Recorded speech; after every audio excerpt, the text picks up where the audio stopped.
안녕하세요. 여러분의 재간둥이 사이다 박지훈입니다. 자, 오늘도 시원하고 재미있는 소식들로 여러분들 출근길 함께 하도록 하겠습니다. 오늘 방송 내용 짧게 소개를 좀 해드리겠습니다. 자, 오늘은 전현주 뉴스토마토 기자와 함께 뉴스픽 코너 준비되어 있고요. 이어서 현장 콜 시간입니다. 이번 총선에서 충남 공주부여 청량에서 당선된 박수현 당선자와 전화 연결을 하겠습니다. 또 이어서 이슈 3합 시간입니다. 김필성, 신유진 변호사와 함께 총선 결과에 따른 향후 전국 이야기 짚어보도록 하겠습니다. 생방송 중에 궁금하신 내용 있으면 댓글 부탁드리고요. 뉴스 인사이다 본격적으로 바로 시작하겠습니다.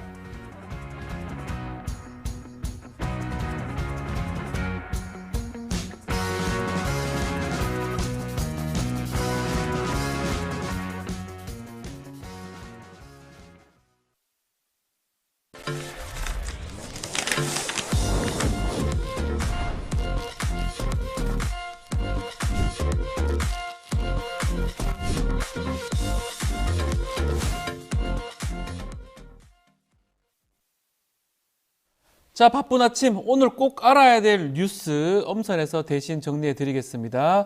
듣기만 해도 이해가 쑥쑥 뉴스픽 시간입니다. 자, 오늘은 전현주 뉴스토마토 기자와 함께 하겠습니다. 안녕하십니까? 네, 안녕하세요. 네. 자, 어제 방송 중에 살짝 언급하긴 했는데 속보로 아침에 박영선 국무총리 그리고 양정철 비서실장 언급이 되면서 정치권이 정말 술렁거렸거든요. 오후에는 장제원 비서실장, 이복현 법률수석 얘기까지 돌았습니다. 네, 맞습니다. 네. 어제 오전 윤석열 대통령이 국무총리와 비서실장에 각각 박영선 장관과 양정철 전 민주연구원장을 유력하게 검토하고 있다는 보도가 나오면서 정치권은 물론 언론도 함께 술렁했는데요. 해당 보도들이 쏟아지고 약 3시간 뒤 대통령실은 검토된 바 없다라면서 공개 부인하면서 진화에 나섰습니다. 하지만 대통령실의 입장에도 불구하고 일부 참모진으로부터 검토하는 것은 사실이다라는 말이 나와서 혼란을 더 가중시키는 모습이었는데요. 국무총리와 비서실장은 대통령이 임명할 수 있는 가장 중요한 공직들인데 엇갈린 의견을 보인 건 임명 여부를 떠나서 비판을 피하기 어려워 보입니다. 네. 또 오후에는 비서실장에는 장제원 의원, 이번에 신설될 것으로 보이는 법률수석 자리에 이복현 금감원장이 유력하다는 얘기가 나왔는데요. 하지만 당사자들은 모두 선을 그었습니다.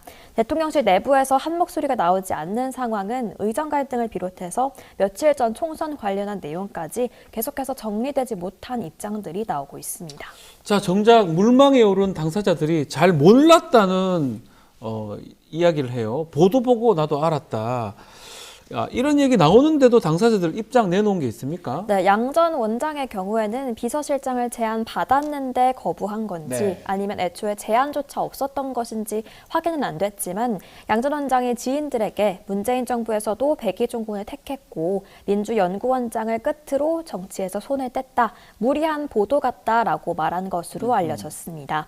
또 정부 특임 장관으로 김종민 새로운미래 공동대표가 거론되기도 했었는데요. 김 대표는 MBC 라디오를 통해서 금시초문 이렇게 4글자로 일축했습니다. 네. 아직 박영선 전 장관의 입장은 나오지 않았는데요. 오비 일학일까요? 네. 미국에 있던 박 전 장관은 페이스북에 자신의 조기 귀국을 알리는 글을 올려서 더욱더 혼란스럽게 만들기도 했습니다. 네. 장제원 의원도 제안받은 적도 없고 대통령실이 설득했다는 내용도 사실과 다르다고 말했습니다. 네. 자, 이 윤석열 정부 새 내각의 중요 자리에 야권 인사들이 지금 검토 중이다 이런 보도가 어제 나오면서 여야 반응은 어땠습니까? 출렁거렸죠? 네, 여야 모두 출렁거리고 여권에서도 이제 반발의 목소리가 나오기도 했는데요. 네.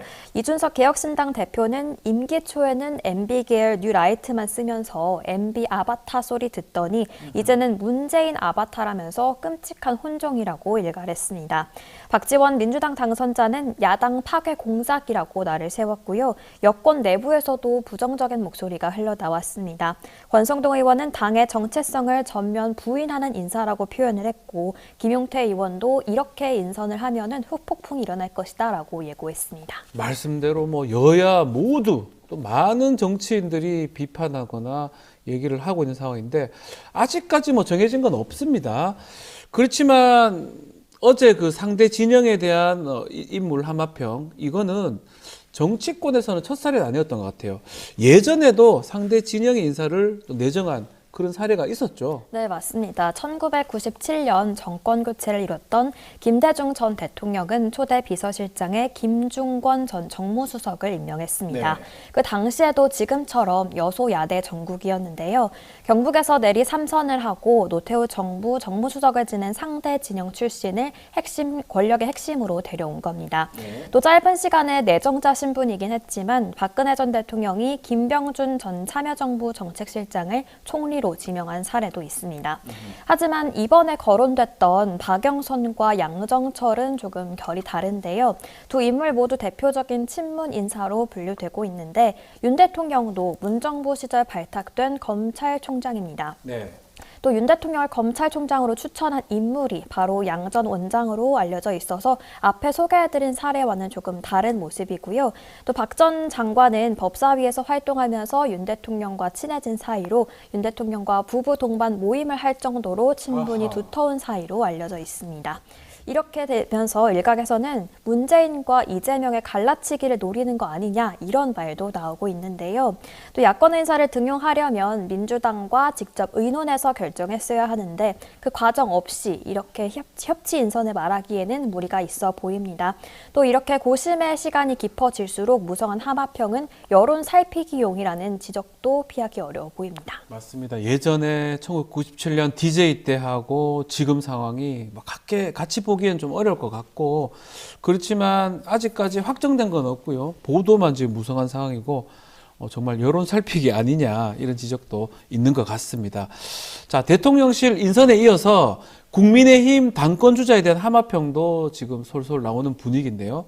한동훈 위원장이 떠난 국민의힘 실무형 비대위 체제로 결론을 내렸는데, 지금 윤재옥 지금 원내대표, 그러니까 당대표 권한 대행이죠. 이쪽으로 좀 분위기가 형성되고 있다고요? 네, 맞습니다. 국민의힘이 총선 참패에 따른 위기를 수습하기 위해서 새 네. 지도부를 뽑는 전당대회를 준비하기 위해서 실무형 비상대책위원회를 꾸리기로 했는데요. 당 내부에서는 윤재옥 원내대표 겸 당대표 권한대행을 비대위원장으로 추대하는 분위기가 형성되고 있습니다. 아하, 비대위원장으로? 네, 예. 맞습니다. 다만 윤 권한대행이 현재 원내대표로서 야당의 거센 특검 공세에 대응해야 하는 등 업무가 과중한 상태에서 선뜻 받아들이지 못하고 있는 걸로 전해지고 있는데요. 오는 22일 국민의힘은 당선자 총회에서 새 비대위원장을 임명할 전망입니다.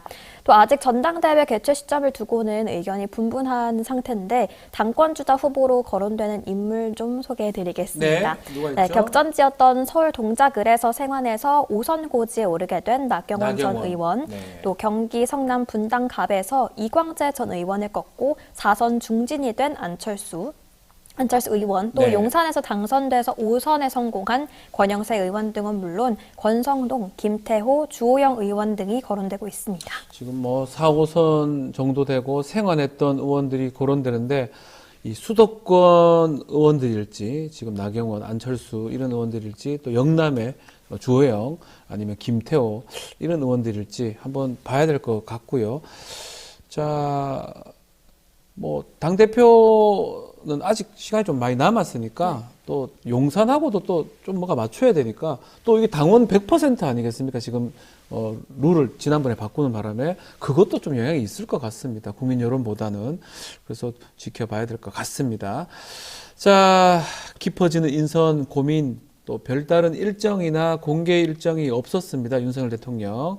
자, 어제는 저녁에 일본의 기시다 총리와 전화 면담을 했다라고 지금 전해지고 있는데, 어떤 말이 오갔을까요? 네, 윤 대통령은 기시다 총리의 제안으로 어제 예. 저녁 7시부터 약 15분간 전화 통화를 한 것으로 전해지고 있습니다. 대통령실은 윤 대통령이 한반도 및 인도태평양 지역을 포함한 국제 정세 불안정성이 심화하는 상황에서 한일 또 한미일 간 긴밀한 협력을 통해서 영내 평화와 번영에 기여해 나가자고 말했다고 전했는데요. 네. 기시다 총리는 이번 방미 결과를 설명한 뒤 앞으로도 굳건한 한미일 공조를 바탕으로 파트너로서 한국과의 협력을 계속 심화해 나가고자 한다고 말한 것으로 전해지고 있습니다. 자, 이번 통화가 총선 후에 이루어진 거라 의미가 더 있을 것 같긴 한데요. 여당의 참패에 뭐 했음에도 불구하고 일본의 요청으로 진행된 회담입니다. 한일 간의 관계를 좀 굳건하다 이런 것들을 보여주려고 하는 의도였을까요? 네, 기시다 총리의 통화 제안엔 한국의 정치 상황이 일부 고려됐다라는 평가들이 나오고 있는데요. 네. 여당의 총선 참패임에도 불구하고 결과와 상관없이 양국의 외교 기조에 변함이 없음을 확인하고 또 이 굳건한 관계를 대내외적으로 알리는 목적이 아니냐라는 분석들이 나오고 있습니다. 이러한 분석들은 일본 언론들이 뒷받침하고 있는데요. 일본 마이니치 신문은 10일 총선에서 한국의 집권당이 대패했지만 기시다 총리는 윤 대통령과 개인적인 신뢰관계를 기본으로 일한 관계를 계속 개선하고 싶다는 생각이다라면서 네. 전화협의는 정상 사이의 우호적인 관계를 어필하려는 목적도 있다 이렇게 보도하기도 했습니다. 또 이날 통화에서 양국이 지난해 7차례 정상회담을 통해서 쌓은 견고한 신뢰관계와 양국 간 형성된 긍정적 흐름을 이어나갈 수 있도록 올해에도 격이 없는 소통을 계속해 나가기로 했다고 대통령실은 전했습니다. 자, 댓글 조금 말씀드리면, 호사가님이 결혼을 곧 한답니다. 국제 결혼을 하는데, 환율 때문에 걱정이다. 아마 환율 때문에 이게 큰 차이가 나기 때문에 그런 얘기도 좀 하고 있고요. 또, 정 기자님 잘한다고 또 댓글로 감사합니다. 이렇게 응원을 환율 해주시는 문제 때문에 예. 저도 어제 뉴스를 봤는데 기러기 아빠들이 그렇게 큰일 났어요. 주식도 매도하고 예. 계신다고. 환율이 지금 너무 1,400원 이상으로 좀 올라갔기 때문에 기러기 아빠라든지 외국에 이제 관련된 사람, 특히 네. 미국이나 다들 문제가 지금 되는 것 같습니다. 좀 이렇게 전화 협의 미국하고도 좀 얘기를 한다고 하던데 그런 얘기들은 구체적인 얘기는 없죠. 네, 아직까지 구체적인 얘기는 나온 게 없는 걸로 알고 있습니다. 하여튼 좀 한일하고 좀 챙겨야 될 것이 좀 많지 않을까. 그러다 보니까 현장에서는 고민하는 사람들이 좀 많은 것 같습니다. 네, 알겠습니다. 자, 전현주 기자하고 지금 뉴스픽 여기까지 하겠습니다. 자, 생방송 댓글 참여 계속해서 부탁드리고요. 잠시 후에 현장 콜로 돌아오겠습니다. 잠깐만 기다려 주십시오.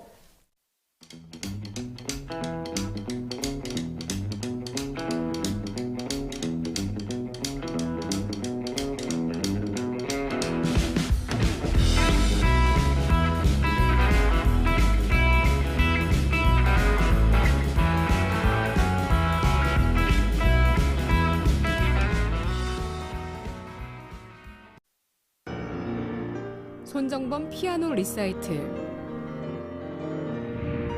독일 ARD 콩쿠르 피아노 부문 첫 한국인 우승자. 피아니스트 손정범이 들려주는 슈베르트, 쇼팽, 리스트의 걸작.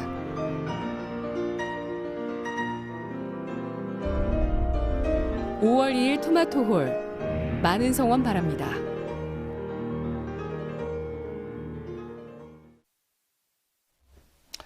팔 년 만에 다시 국회에 입성하게 되는 분입니다. 야당에게는 유리하지 않다고 알려진 충남 공주부여 청량군에서 당선의 승기를 잡았는데요. 박수현 당선자와 연결해서 여러 정치 상황 짚어보도록 하겠습니다. 나와 계십니까? 네, 안녕하세요. 박수현입니다. 아유, 너무 축하드립니다. 8년 만에 국회에 다시 그렇습니다. 입성합니다. 소감 네. 부탁드리겠습니다. 말씀.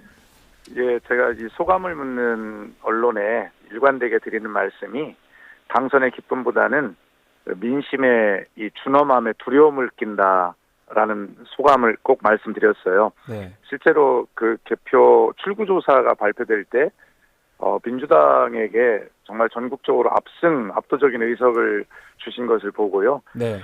물론 총선이 정권이 중간 심판 성격을 갖는 것은 일반적인 이야기입니다만은 그래 아무리 그렇다 해도 민주당이 이 정도 압도적인 의석을 받을 만큼 잘한 것인가라는 생각을 했거든요. 네.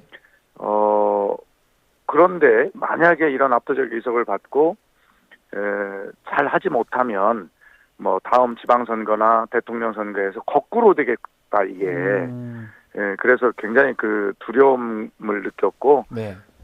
그래서 제가 두렵다 이렇게 당선 소감을 그렇게 말씀드렸는데 진심으로 정말 두려움을 느꼈습니다. 예, 자, 잘해야 두려움. 되겠다 이런 네. 생각이었습니다. 예. 네. 자, 어쨌든 간에 박수현 전 의원 이제 우리 당선자 5선에 정진석 의원을 이겼습니다. 승리하게 된 예. 배경은 뭐라고 보십니까? 저는 정치인으로 이렇게 보면 별다른 큰 재주가 없는 사람이에요. 장점이. 그렇진 않은 것 다만- 같은데. 예. 다만 제가 가진 장점이 있다면 네. 이 힘든 소위 정치 용어로 보면 자갈밭이라고 그러잖아요. 네. 험지인데 민주당으로서는 이 험지에서 버틸 수 있는 것은 땀밖에 없습니다. 발품, 근면, 성실 이거밖에 없는데요. 네. 여기서 아무리 제가 청와대 대변인을 했고 말을 잘해서 이게 민심이 열리겠습니까? 음흠. 결과적으로는 근면 성실한 발품과 땀밖에는 방법이 없었죠. 네. 그래서 정말 뭐 그래서 여기 이제 그 주민들께서는 네. 이렇게 부지런한 사람은 처음 본다. 이게 대체로 저한테 하시는 말씀이거든요. 예. 그러한 그 부지런함, 성실함 이게 저를 이번에 당선시켜 주신 그런 요인이라고 저는 그렇게 믿고 있습니다. 부지런한 성실함 하면 좀 대명사인 것 같은데 예, 이번에 이제 또 국회 가시면 또 출퇴근하실 겁니까? 예, 당연히 그래야죠. 네. 공주에서 또 여의도까지 왔다 갔다 매일 예, 하십니까? 그 고속버스로 출퇴근을 기본으로 하고요. 예. 가끔 이제 시간을 꼭 맞춰야 될 때 아. 이런 때는 이제 KTX도 가끔 타겠습니다만 아하. 거의 뭐 10중 8구는 고속버스 출퇴근을 기본으로 할 거고 네. 그런데 실제로 왜 고속버스 타고 출퇴근하냐 묻는 분들이 많이 계신데요. 궁금해요. 예. 그냥 웃음 이렇게 하시고 서울에 집어들 돈이 없어서 그렇습니다. 그렇습니까? 그래서 10대 왔다 갔다 해야 국회의원때 된다. 실제로 그래서 출퇴근하기 음. 시작했는데요. 네. 근데 출퇴근을 하다 보니 느낀 게 너무 많아요. 음흠. 예, 어떤 게 고속버스 있습니까? 안에서 만나는 아하. 이 주민들. 예. 그렇죠. 그래서 4년 동안에 제가 통계를 내보니까 대체로 한 400건 정도의 그 민원을 고속버스 터미널이나 예. 고속버스 안에서 받았는데 그중에 열심히 노력을 했더니 한 100건 정도를 처리를 했더라고요. 와. 현장 예, 민원 그래서- 해결이네요. 네네. 그래서 그것을 책으로 묶었어요. 예. 그래서 그것이 책 제목을 고속버스 의원실이다 이렇게 책 제목을 냈는데요. 고속버스 원실. 예, 네. 국회의원이 주민들을 찾아가서 말씀을 드려야 될 사람인데 예. 저는 앉아서 찾아오는 주민들이 목소리를 들으니 얼마나 효율적입니까? 네. 그래서 아. 왜 국회의원이 공부도 하고 법률도 연구할 시간에 길바닥에 시간을 내버리냐 이렇게 말씀하시는 분들 계셨는데 절대로 그런 시간이 아니었어요. 저는 음흠. 주민들을 만나는 시간이었고 네. 그렇게 소중한 시간을 또 국회의원의 의무를 다할 수 있는 그것을 버릴 수가 없습니다. 그런데 저도 이제 8년 정도 된 나이도 먹고 힘들 텐데 네. 이미 그래도 들죠. 예. 고속버스 출퇴근을 결심 또 다시 했습니다. 예. 자, 이번 지역구가 이제 음. 공주, 부여, 청양 통폐합돼서 좀 치러졌다고 보여지는데 예전하고 좀 달라졌습니까? 좀 직접 뛰면서 어떻게 느끼셨습니까? 아, 예. 제가 원래 8년 전에 이 통폐합이 될 때, 네. 한 10년 걸리겠다. 아. 국회의원 2번 떨어지겠다. 예. 그러나 절대 8년 동안 지치지 않겠다. 이 약속을 드렸거든요. 음흠. 스스로 다짐도 했고, 네. 그 약속을 지켰고, 제 다짐에도 약속을 지켰습니다. 음흠. 그래서, 저는 국민만 보고 뚜벅뚜벅 가면 된다라고 하는 김대중 대통령님의 그 말씀을 가슴에 정말 새기고 살았습니다. 네. 그랬더니 부여 같은 경우에는 1961년 이후로 네. 소선거구제 하에서는 민주당 국회의원 64년 만에 탄생했다고 그래요. 아, 부여를 기준으로 봤을 때. 예. 그렇습니다. 예. 그래서 어쨌든 민주당의 깃발을 한번 꽂은 거 아닙니까? 예. 이 민주당 깃발이 좋은 건지 나쁜 건지는 이제 저를 써보시면 판단하시겠죠. 네. 잘못 뽑았어 그럼 다음에 떨어뜨리시면 되고요. 음흠. 잘 뽑았어 뭐 그런 소리를 들을 수 있도록 저는 더 노력할 거고요. 네. 그래서 국민에게 정말 수십 년 만에 음흠. 민주당도 한번 선택해 볼 수 있는 새로운 기회를 드린 것에 대해서 자부심을 느끼고요. 네. 잘 선택하셨다 소리를 들을 수 있도록 음흠. 또 그래서 뿌리를 내릴 수 있도록 저는 더 열심히 할 겁니다. 네. 이번에 진짜 뭐 야당이 민주당이 좀 크게 이겼는데 결국 정권 심판론이 작용하면서 결국 지금 여소야대 전국이 됐습니다. 대통령 담화문 어떻게 들으셨습니까? 그래서 저는 네. 이게 22대 국회가 또다시 21대 국회처럼 국민에게 실망을 드릴 가능성이 매우 크다 이렇게 진단을 하는데요. 네. 강서구청장 재보궐선거 이후에 그건 정말 국정의 운영 기조를 바꾸라라고 하는 국민의 명령이다. 이것이 그 선거 결과를 분석한 대다수 전문가들과 언론의 분석이었잖아요. 네. 그리고 대통령도 국민의 말씀은 항상 옳다 이렇게 그때 말씀하셨어요. 강서구청장 그때 선거 이후에. 네. 예. 그래서 바뀌겠다 싶었죠. 네. 그런데 이번에 총선의 민심은 또다시 윤석열 정권에게 회초리가 아니라 몽둥이를 들으신 거예요. 아, 몽둥이입니까? 그러면 그거는? 그 사이에 네. 말씀은 그렇게 좀 바뀌지 않았다는 거거든요. 아하. 그런데 엊그제 담화를 보니까 예. 국정의 방향은 옳지만 국민에게 체감하지 못했다면 이렇게 또 단서를 다루셨어요. 음흠. 전혀 국정 운영 방향을 바꿀 생각이 없는 겁니다. 그러니까 일부 언론에 보면 여당 내부에서도 한 사람만 바뀌면 되는데 큰일 났다. 이런 말 자조적인 소리가 나온다고 하는 거 아니에요? 네. 만약에 저는 이번에 총선에 이 몽둥이를 맞고 나서 대통령께서 이런 거 이태원 참사 특별법, 네. 그다음에 최상병 그 특검법 이거 정말 반드시 처리하고 국민에게 사과하고 이재명 대표, 조국 대표와 여야 영수회담하고 네. 이렇게 해서 바꾸겠습니다라고 국민에게 사과하고 예. 이랬으면 여야 간에 정말 대화와 타협으로 22대 국회를 잘 운영할 것이다 이런 생각을 했는데 어제 담화를 보니까 전혀 그런 가능성이 없어 보여요. 그래서 이번 총선의 민심은 심판인데 네. 22대 초반 국회에서도 이 심판은 이어갈 수밖에 없다. 이런 생각이 들어서 큰 걱정이지만 하여튼 국민 여러분께서도 이것을 빨리 바로잡지 않으면 앞으로 남은 3년 동안 대한민국이 어디로 갈지 정말 걱정되기 때문에 네. 야당이 심판의 이 고삐를 바짝 당기고 가더라도 이해를 해주셔야 한다고 생각합니다. 지금 말씀하신 것처럼 이제껏 이제 2년이 되어 가는데 아직까지 이재명 대표 특히 뭐 영수회담을 한번 한 적도 없거든요. 이번에 계기로 좀 만날 수 있을까요? 어떻게 보십니까? 아니 그러니까 대통령의 그 담화 내용을 보면 예. 그 안에 영수회담 하겠다는 내용 자체가 없잖아요. 지금까지 야당의 영수회담 제의를 8번을 거절하셨어요. 예. 그래서 다만 청와대 참모의 뭐 추후 브리핑 내용을 보면 네. 뭐 열려 있다 이런 뉘앙스를 갖긴 했지만 그 대통령이 직접 좀 국민에게 하는 담화에서 말씀하시면 어디가 덧납니까? 아, 좀 왜 그런 얘기를 안 했었으면 하나요? 했었으면 좋았을 건데. 그럼요. 시원하게 하시고 그걸 풀어가야죠. 아하. 근데 말씀을 안 하시고 추후 담화의 내용에 대한 국민의 여론이 안 좋으니까 네. 은근슬쩍 이렇게 하는 이런 형태로 봐서는 저는 해도 설사 영수회담 한다 하도 내용이 없겠다. 무망하다 이런 생각이 듭니다. 자, 뭐 국무총리라든지 뭐 비서실장 사퇴를 표명했는데 우리 박수현 우리 당선인도 청와대에 오래 계셨잖아요. 그렇습니다. 요런 상황은 어떻게 평가하고 계십니까? 아니 그러니까 네. 국무총리를 비롯한 내각을 바꾸고 대통령 비서실 사람을 바꿔도 예. 대통령 본인이 안 바뀌면 무슨 소용이 있습니까? 아, 예. 그러니까 겉모양만 바꾼다고 해서 예. 바뀌는 게 아니거든요.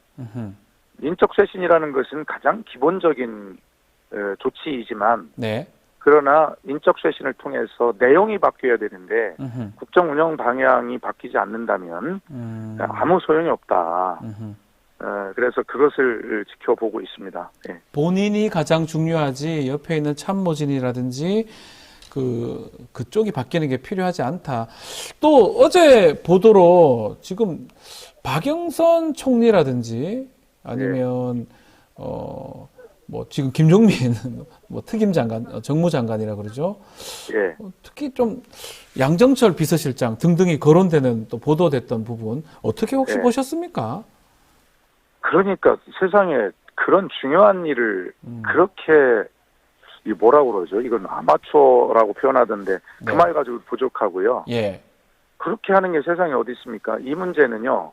만약에 그런 거국 내각이나 야당과의 뭐 이런 조치 이런 것들이 하고 싶은 생각이 있다면 네. 훌륭한 상상이라고 저는 평가를 하고 싶어요. 그러나 그걸 실행하려면 대통령이 우선 이재명 대표를 만나야 합니다. 그리고 조국 대표도 만나서 네. 내가 이런 생각이 있는데 총리를 좀 야당에서 추천을 좀 복수를 해 주십시오.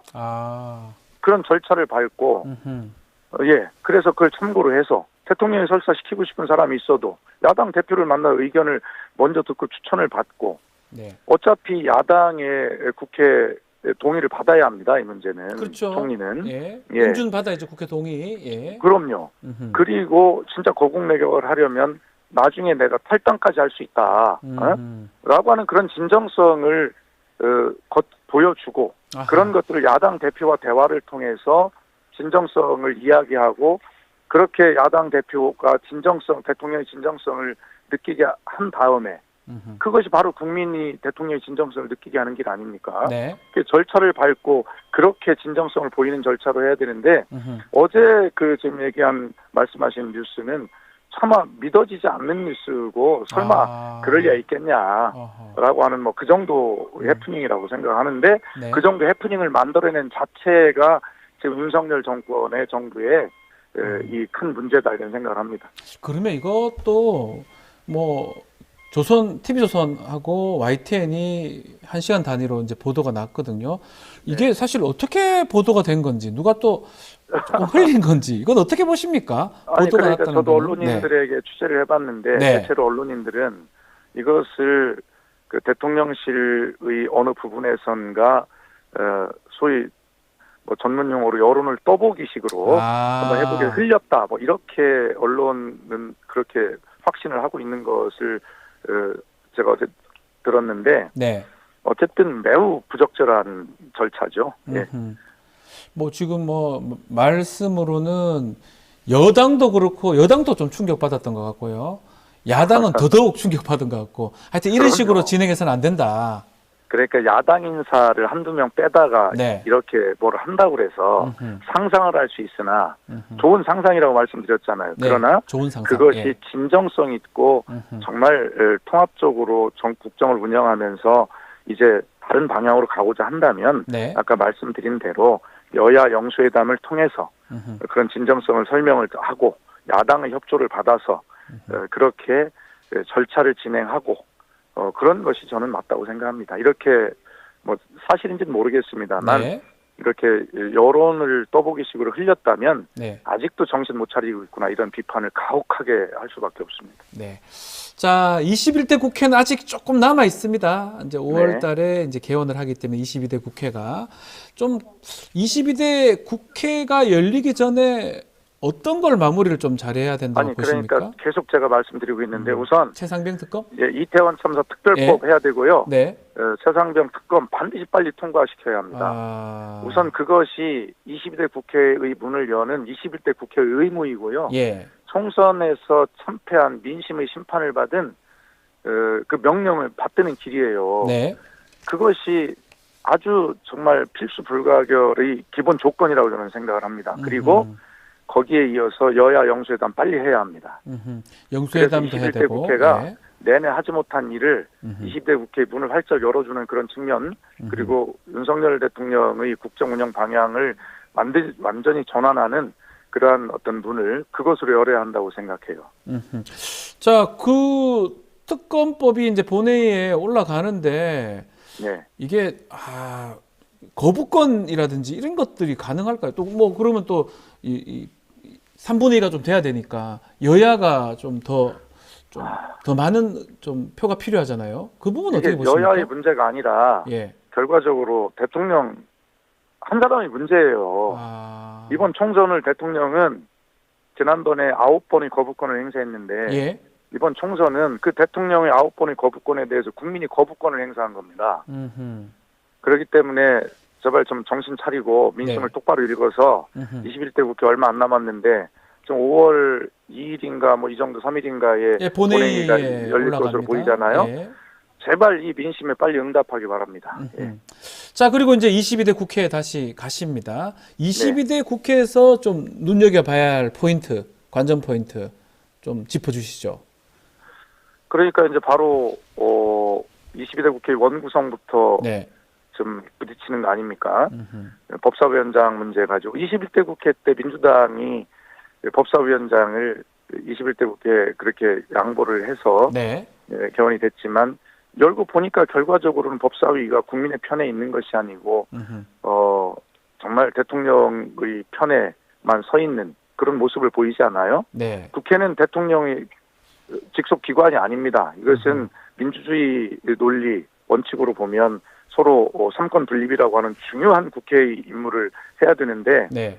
그런 원구성, 법사위를 둘러싼 또 운영위를 둘러싼 원구성 가지고 부딪히게 될 거고 또 대통령이 변하지 않으면 21대처럼 결과적으로는 민주당은 야권은 입법 독재라는 프레임에 갇히면서 또 법을 통과시킬 거고 대통령 거부권 행사할 거고 네. 이런 것이 되풀이될 거예요. 네.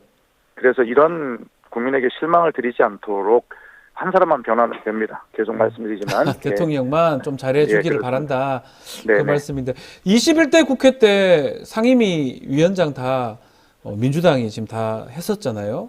예. 이번 22대 국회 때도 뭐 그럴 가능성이 있는 겁니까? 아니 결과적으로는 그렇게 강대 강으로 부딪히면 그런 모습들이 재현되지 않겠어요? 당장 말씀드렸듯이 법사위와 운영위를 그 가지고 두 그렇게 개 위원회는 위원장 반드시 민주당이 해야 됩니까? 그렇게 생각하죠. 아하. 그리고 이참에 설명을 드리면 예. 법사위원장을 국민의힘이 하지 않았냐라고 주장을 하던데 예. 그것은 21대 국회 안에서 합의한 거예요. 하반기에. 예. 그것이 무슨 22대 국회도 적용되는 것처럼 그런 그 허무맹랑한 소리 하지 않기를 바라고요. 네. 예. 하여튼 그런 문제들에 대해서 굉장히 또 국민께서 피곤하실 상황이 만들어질 것 같은데 걱정입니다. 자, 이제 22대 국회 이 8년 만에 뭐 그 중간에 우리 당선자 뭐 청와대도 계셨고 여러 가지 일을 했지만 22대 국회 들어가서 뭐 특별히 하고 싶은 일이라든지 뭐 그런 관심이 가는 게 있을까요? 네, 저는 하여튼 지금 대한민국의 지방소멸 시대 아닙니까? 네. 농촌이 붕괴됐죠. 네. 제 지역은 농촌 도시입니다. 대한민국의 농촌과 농업을 살려내는 일에 좀 앞장을 서보고 싶고 그것이 대한민국의 지속 가능성을 확보하는 길이고 네. 그래서 그런 일들에 좀 앞장을 서볼 생각입니다. 아, 그 농촌 얘기라는 거는 뭐 청량군 아니 뭐 공주부여 청양이 다 농촌 도시이고요. 아하, 충청남도가 농촌 도이고 이것은 여기 문제만 전국이 다 지방이 그렇습니다. 네. 또 그리고 또 22대 국회 또 전망도 좀 해주시고요. 또 각오의 말씀도 마지막으로 좀 부탁을 좀 드리겠습니다. 예, 22대 국회는 21대 국회 같지 않아야 합니다. 네. 정치권이 네. 이번 총선에서 나타난 민심의 몽둥이를 여든 야든 똑같습니다. 그래서 제발 좀 정신 차리고 국민이 바라는 국회가 될 수 있도록 서로 일을 좀 제대로 하자. 이런 말씀드리고 결론은 한 사람만 정신 차리면 된다. 이렇게 말씀드리고 싶습니다. 계속 반복해서 그렇게 얘기하는데 또 국회의원들도 당선자들도 잘해야 되겠죠? 그렇습니다. 예. 네, 알겠습니다. 자, 오늘 말씀 여기까지 듣도록 하겠습니다. 박수현 당선자님 감사합니다. 네, 감사합니다. 네. 네. 자, 저는 잠시 후에 이슈 3합으로 다시 돌아오겠습니다. 잠시만 기다려 주십시오.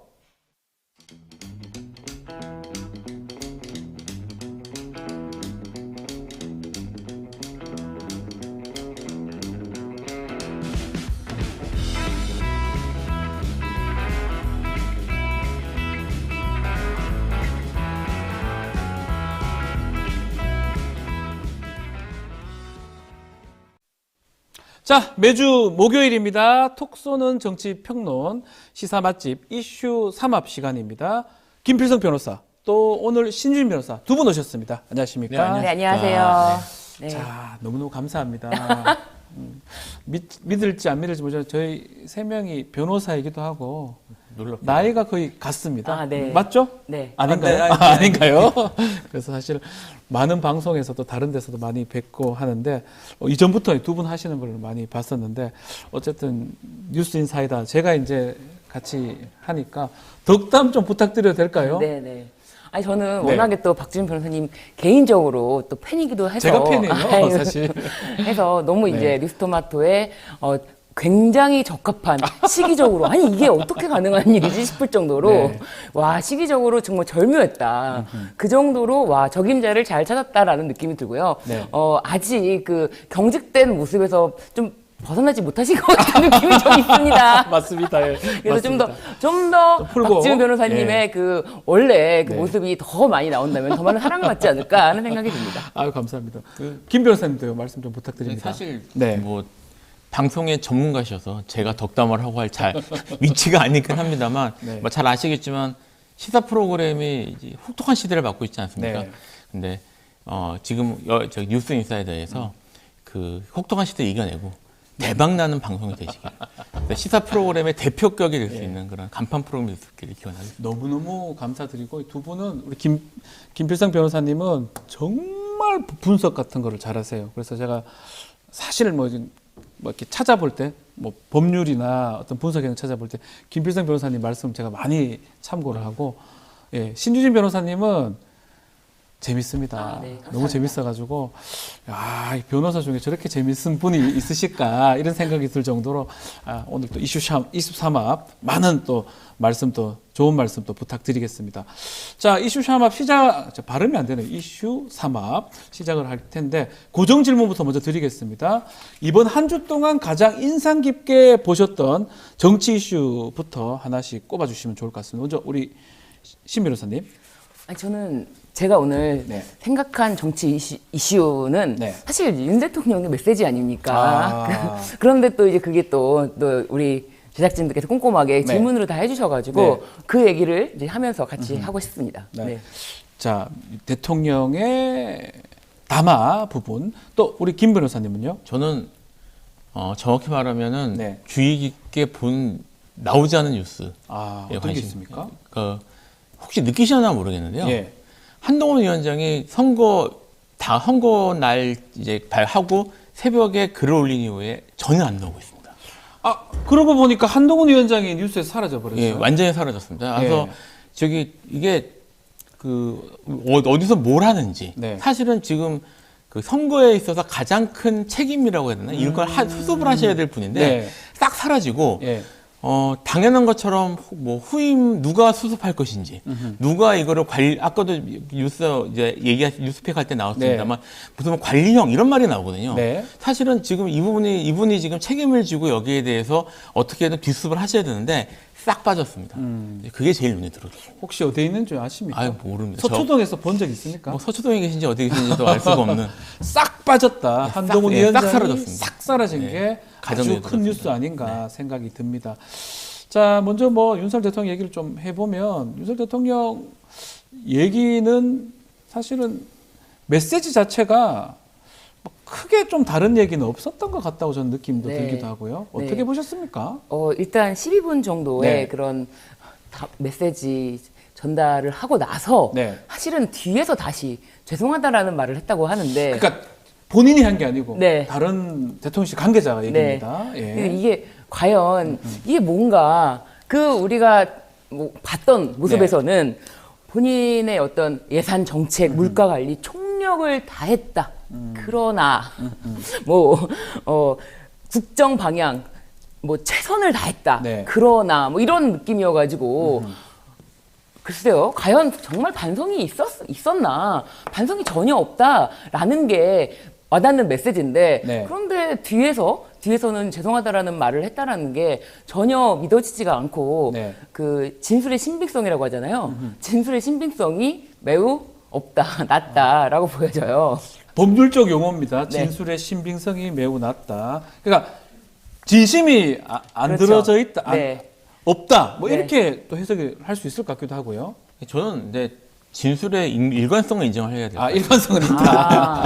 왜 그러냐면 예. 사실 총선 전거 후 물론 뭐 그렇게 저도 예측을 했습니다만 네. 달라진 게 전혀 없다. 참 일관된 모습을 보이시는 분이다. 정말 일관성은 사실은 형사재판이나 민사재판 할 때 진술의 일관성이 매우 중요하잖아요. 진술에 일관되신다. 네. 이분은 이거 사실 내용도 그래요. 국정 방향은 맞다.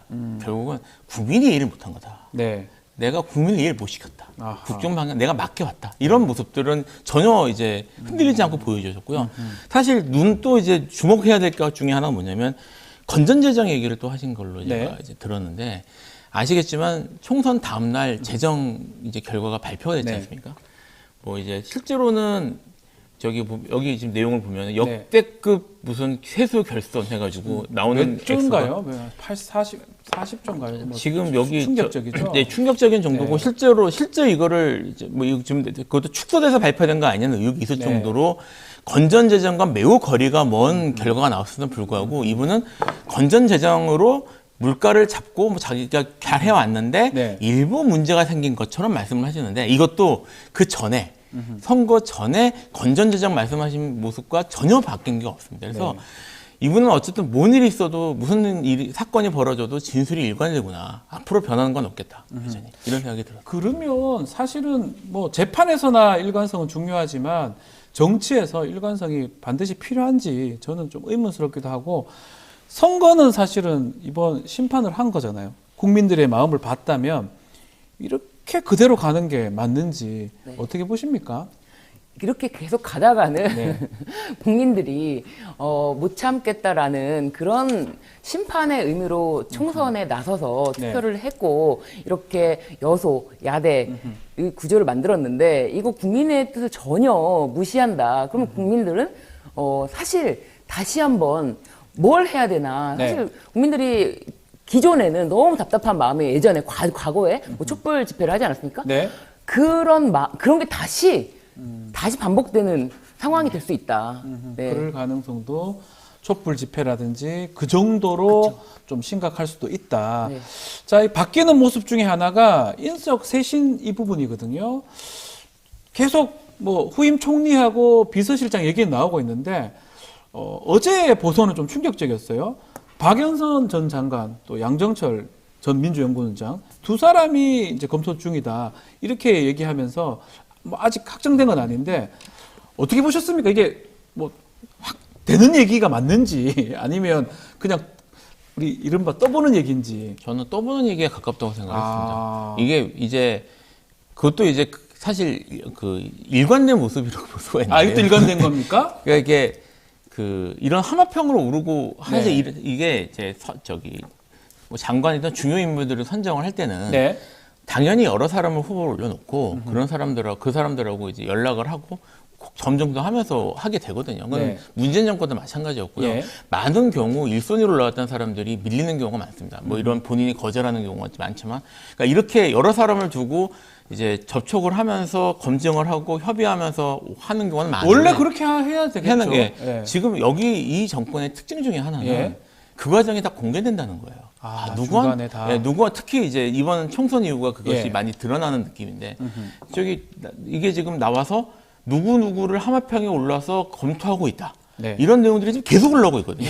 왜 올라오고 있는지에 대해서는 좀 얘기를 생각할 필요가 있을 것 같습니다. 사실 그렇게 얘기한다는 지금 여러 사람이 계속 사실 이전에 뭐 원희룡 예, 원희룡, 장재원, 장재원 다시 또 또 거론됐지만 나오고 여러 사람 권영세 뭐 등등 계속 거론됐죠. 도중에 예. 나온 것이어서 네. 이게 적어도 기껏해야 저기 네. 그 대통령실에서 이걸 저기 후보군에 올려놓고 이게 전국 그 타파 전국 이제 이거를 하기에 쇄신용으로 검토했을 가능성은 있어요. 근데 그 이상은 아닐 가능성이 높다. 근데 이제 그럼에도 불구하고 왜 이분들이 공개가 됐느냐? 네. 아까 말씀드렸던 것처럼 다른 분들이 공개된 이유와 예. 비슷한 게 아닌가? 저는 여론 눈치를 보는 게 아닌가 싶은 생각이 들어요. 여론의 눈치를 보기 위해서 검토된 거는 맞을 것이다. 네. 그렇지만 미리 조금 쩍 떠보면서 여론은 어떻게 반응할지 네. 그것 때문에 한 것이다. 근데 이게 기존 정치 문법에는 네. 맞지 않는 방식이 아닌가. 정말 사실은 김필성 변호사님 말씀하신 네. 것처럼 대통령의 국정 기조에 대해서 일관성 있는 사실 일관성 있는 건 변화의 모습이 없잖아요. 그렇죠. 그런데 굉장히 뜬금없이 인적 쇄신이라는 이름 하에 뭐 TV조선과 YTN에서 이렇게 연달아서 보도를 네. 했는데 이것은 절대 기존 정치인이라든지 기존 어떤 문법에 맞지 않는 정말 완전 보도 듣도 못한 방식의 인사를 띄우는 건데 이런 띄우는 방식도 굉장히 이례적이잖아요. 네. 그래놓고 이렇게 계속 보도가 되니까 대통령 대변인실에서 네. 검토된 바 없다라고 또 검토된 바로 바 없다. 뒤집어요. 어허. 그런 걸 보면은 메시지가 다른 라인이 있지 않나 자꾸 이런 거 의심할 수밖에 없는 거예요. 다른 라인에서 네. 이것을 냈을 것이다. 네. 그러니까 대통령실 내부에서 네. 대통령실이라고 하면 우리가 뭐 흔히 지금 뭐 거기 용산 대통령실에는 V1과 V2가 있다. 네. 이제 그런 얘기가 계속 나오지 않았습니까? 이제 그 정도로 어떤 언론의 분위기 파악이라든지 이런 거에서 이렇게 한번 해보 저렇게 한번 해보 이런 이야기가 기존 정치 문법에 맞지 않는 이야기가 나올 때마다 누구의 생각이지? 아하. 그런 의문이 드는 거죠. 근데 저는, 예. 저는 다른 사람들은 모르겠는데 지금 나온 박영선 전 장관하고 예. 이제 양정철 연구원장인 예. 경우에는 사실 대통령이 언급했을 가능성도 있다고 봐요. 대통령이 직접 언급했을 수도 있다. 왜냐하면 네. 지금 이제 많은 사람들이 그 잘 잊어버리는 것 같긴 네. 한데 원래 윤석열은 문재인 정권의 사람이었잖아요. 그렇죠. 검찰총장 했었어요. 네, 검찰청 했던 네. 사람이고 예. 그거 박영선 전 장관하고 양정철 민주연구원장하고는 뭐 저기 소문도 있고 어쨌든 가까운 사이였을 가능성이 높단 말입니다. 그리고 실제로 뭐 박영선 전 장관하고는 사적 모임도 가질 정도의 친분이 있다고 하니까 이분 입장에서는 이분이 좀 또 본인하고 친한 사람들에 대해서 좀 이제 그런 게 있잖아요. 네. 좀 이렇게 데려다 같이 일하고 싶어 하시는 이런 경향이 있으니까 지금 이런 내가 친한데 아직 그쪽, 그러니까 지금 야당 쪽, 그러니까 지금 민주당 쪽에서 내가 친한 사람들, 같이 일하면 내가 좀 편할 수 있는 사람들 생각을 하면 1순위로 나올 수 있는 사람들이에요. 그 정도의 인물들인데, 그럼에도 불구하고 이거를 제대로 얘기하고 민주당하고 얘기가 돼야 되지. 이렇게 툭 던지면 그러니까요. 되나요? 그래서 대통령이 그런 생각을 실제로 예. 하셨더라도 그걸 누구와 상의했느냐. 그런 지점, 누구와. 예. 과연 정말 대통령실 참모들과 다 이야기가 나눠졌던 것인가. 그런 게 의문이 되는 거죠. 왜냐하면 대변인실에서 바로 또 검토한 바 없다. 없다고 얘기를 하고. 네. 여론이 안 좋으니까. 예. 반응이 안 좋으니까. 예. 이 말씀, 두 분도 말씀하셨지만, 여론으로 떠보기, 좀 나쁘게 말하면 간복이다. 이렇게 비판을 많이 하고 있는데, 또 어떤 언론에서는 장제원 의원 얘기를 좀 했어요. 비서실장으로 유력하게 검토 중이다. 이런 보도가 나왔습니다. 어쨌든 간에 왜 자꾸 보도됩니까, 이런 거? 뭐 간본다고 봐야 될 것 같아요. 이제 두 가지가 있을 것 같습니다. 첫째는 예. 이제 여론 관복이고 있을 수도 네. 있고요. 그리고 당사자하고 커뮤니케이션 이렇게 하는 게 아닌가 싶은 생각이 들어요. 이거 뜨면은 사실은 이렇게 하면 안 되거든요. 전화 이제 미리 얘기해놓고 해야 되는데 보도가 돼야 되는 거 아니에요? 해야 되는데 예. 이게 지금 어떻게 보면은 지금 이제 그 주요 인사 거론되는 주요 인사들이 네. 지금 이 상황에서 대통령실이나 이런 요직을 맡는 것에 대해서 정권의 요직을 맡는 것에서 좀 불안감이나 좀 네. 뭐 약간 이제 그런 게 있는 게 아닌가 이런 생각도 조금 듭니다. 이게 뭐 장제원 의원이 유력하게 이제 사실 단독이라고 달고 유력하게 검토 중이다. 네. 어디서 이런 얘기를 했는 것도 그렇고 장제원 의원이 지금 이걸 받을지 안 받을지도 사실 모르잖아요. 네. 이렇게 인적쇄신 난맥상이 다 보도되는 거 이런 상황 어떻게 봐야 됩니까? 지금 장제원 의원 비서실장에 대해서는 대통령은 이미 결심을 굳혔다라는 거의 유령 이렇게 나왔는데 예. 그랬는데 또 장제원 의원은 또 통화에서 나는 그렇게 제안을 받은 바가 없다. 제안을 받은 바가 없다. 예. 라고 하면서 뭐 비서실장 제안은 수락했다는 그런 보도 내용이 있지만 그 사실과 다르다. 또 이렇게 부인을 하고 있어요. 예. 사실은 그런 고민인 것 같아요. 누구를 믿어야 될지 진짜 믿어야 될 사람을 진짜 믿을 수 있는 사람을 가까이 하고 싶은 마음은 네. 있겠죠. 그런데 과연 누구를 믿어야 될지에 대한 고심이 그만큼 크지 않나. 왜냐하면 이제 얘기를 안 할 수가 없지만 한동훈 비대위원장 같은 경우는 네. 가장 그냥 거의 한 몸이라고 부릴 정도로 이렇게 믿음과 서로 간의 신뢰가 돈독하지 않았나. 왜냐하면 또 대통령이 쓱 가니까 또 90도로 인사를 하면서까지 굉장한 또 화제 충성심을 현장에서, 예. 충성심을 보여줄 정도의 어떤 외부적으로 그런 모습 그러면 친밀도가 굉장히 높지 않았습니까? 그럼에도 불구하고 명품 디올백에 관련해서는 사과드릴 부분 이런 발언 하나로 와 저런 말을 하다니라는 어떻게 보면은 대통령 입장에서는 뒤통수를 맞았다라고 생각할 정도의 배신감을 크게 느꼈고 뭐 내부적으로는 뭐 윤석열 대통령과 한동훈 비대위원장 시절에 이미 갈등이 깊었다 이런 얘기도 많이 나오지 않았습니까? 네. 그런 것처럼 누구를 믿어야 될 것인가에 대한 아무런 그런 게 없다면 지금 장제원 비서실장 이야기가 나온다고 하더라도 대통령실에서도 사실은 결심을 굳혔다라고 하기는 어렵지 않나. 뭐 계속 이렇게 아닌데 보도되는 거가 더 문제이기도 하고 본인은 또 아니라고 또 하고 당사자는 사실 이게 사실 좀 저는 좀 받아들이기 좀 어렵습니다. 누가 되면 좋은 거예요? 두 분 보시기에는 총리라든지 비서실장 누가 돼도 누가 돼도 안 좋아요? 왜냐하면 지금 이제 이런 논의들이 네. 이제 언론에도 나오고 뭐 이제 지금 말씀하신 것처럼 하는데 사실 모든 논의들이 중심에 근본에 뭐가 있냐면요. 왜 지금 이렇게 상황이 안 좋아졌나? 네. 왜 이렇게 뭐가 문제인가? 이게 사실은 문제의 초점이 근본이 있는 거거든요. 뭐가 문제입니까? 누가 들어와도 바뀌는 게 없잖아요. 좀 전에 박수현 당선자하고 인터뷰를 할 때도 하나만 바뀌면 된다고 계속 그 얘기만 반복하고 인터뷰를 마무리 지었는데 그러니까 그것만 바뀌면 되는데 딴 사람이 와서는 안 바뀌니까. 뭐 이제 누가 들어오든 사실은 와서 와서 지금 저기 현재 일관된 대통령의 네. 그런 국정 철학에 비춰볼 때 예. 그 대통령의 국정 철학을 관철시키는 이런 분이 오시는 걸 원하실 거란 말이에요. 그럼 네. 달라질 게 없죠. 그러면 나아질 게 없을 것이다. 지금 논평 중에는 대통령의 담화를 보고 생각이 들었는데 네. 대통령님 하고 싶은 거 빼고 다 하세요.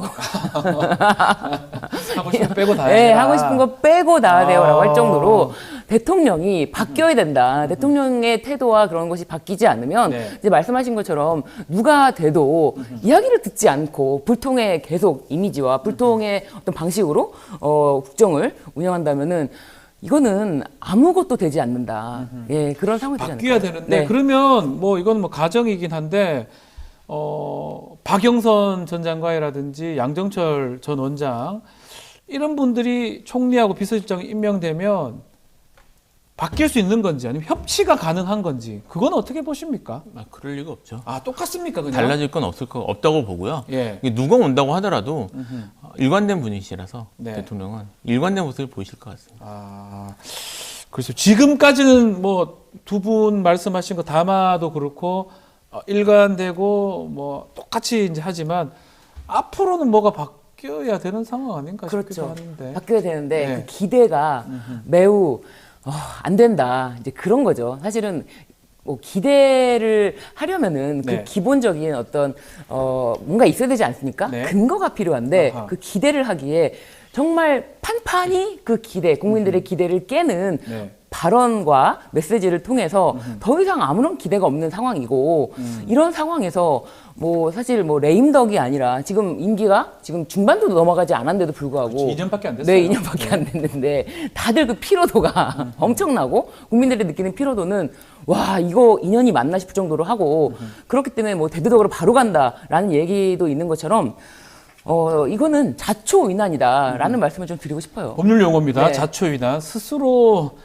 위기 상황을 만들어냈다라고 지금 자초위난 말씀을 하셨는데 국민의힘도 좀 당황한 것 같아요. 박영선, 양정철 얘기가 나오니까 앞으로 국민의힘에서 혹시 탈당하라 이런 목소리 나올 수 있습니까? 대통령? 나올 수는 있는데 아하. 뭐 사실은 기억하시겠지만 총선 과정에서도 한번 나오긴 했지 않습니까? 네네. 이제 함원경 후보인가요? 예, 나왔다가 네. 쏙 들어갔는데 네, 취소해버렸어요. 네, 그때는 이제 취소할 수밖에 없었을 거예요. 네. 근데 지금은 이제 상황이 이렇게 됐으니까 네. 뭐 계속 저기 대통령께서 일관된 모습을 보이고 계시기 때문에 제가 일관된 모습을 보인다는 얘기를 여러 번 드리는데 네.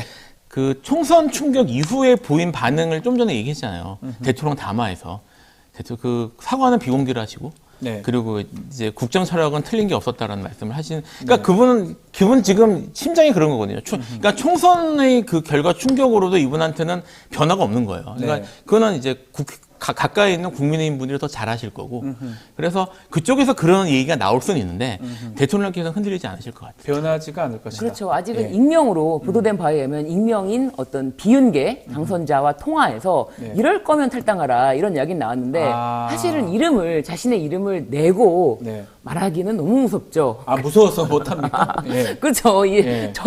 전 국민의 지목을 받을 텐데, 대통령에게 탈당하라고 한 비은계 당선자다라는 것이 이제 다 드러난다면은 네. 자신을 지지해준 지지층에게도 과연 이것에 대한 메시지가 자신에 대한 이미지도 어떻게 될 것이냐 이제 그런 것 때문에 아직은 익명인 것 같아요. 아직은. 아직은 근데 이거 저는 익명인데. 제 생각에는 아직은이라고 봅니다. 아하. 계속 이런 식으로 되면은 여당 내에서도 대통령과의 거리를 둘 수밖에 없지 않나요?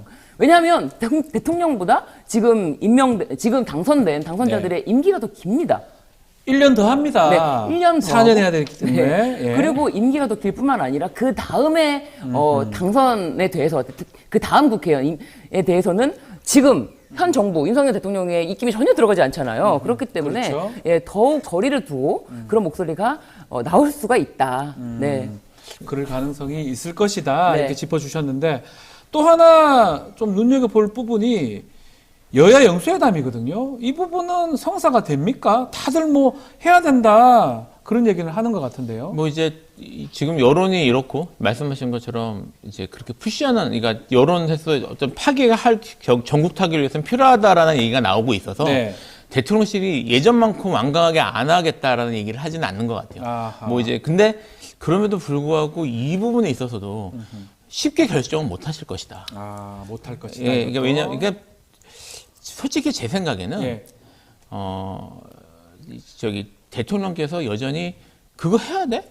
아, 그렇게 그럴 가능성이 높을 것 같아요. 예. 그래. 필요해 그거? 왜 필요해? 그러니까 그분은 그러니까 지금 현 결과에 대해서 특별히 그렇게 큰 의미를 둔다거나 네. 충격을 받으신 것 같지는 않거든요. 지금 현재 하시는 걸 보면. 아하. 그래서 여야 영수회담 예, 이런 것 자체도 저는 이제 빨리 되기는 어려울 것 같고 어쩌면 이것도 그냥 물 건너갈 수도 있다.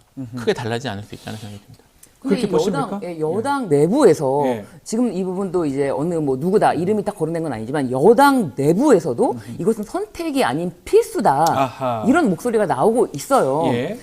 그 정도로 지금 더 이상 대통령만 쳐다보는 정당에서는 안 된다라는 생각이 있는 거예요. 네.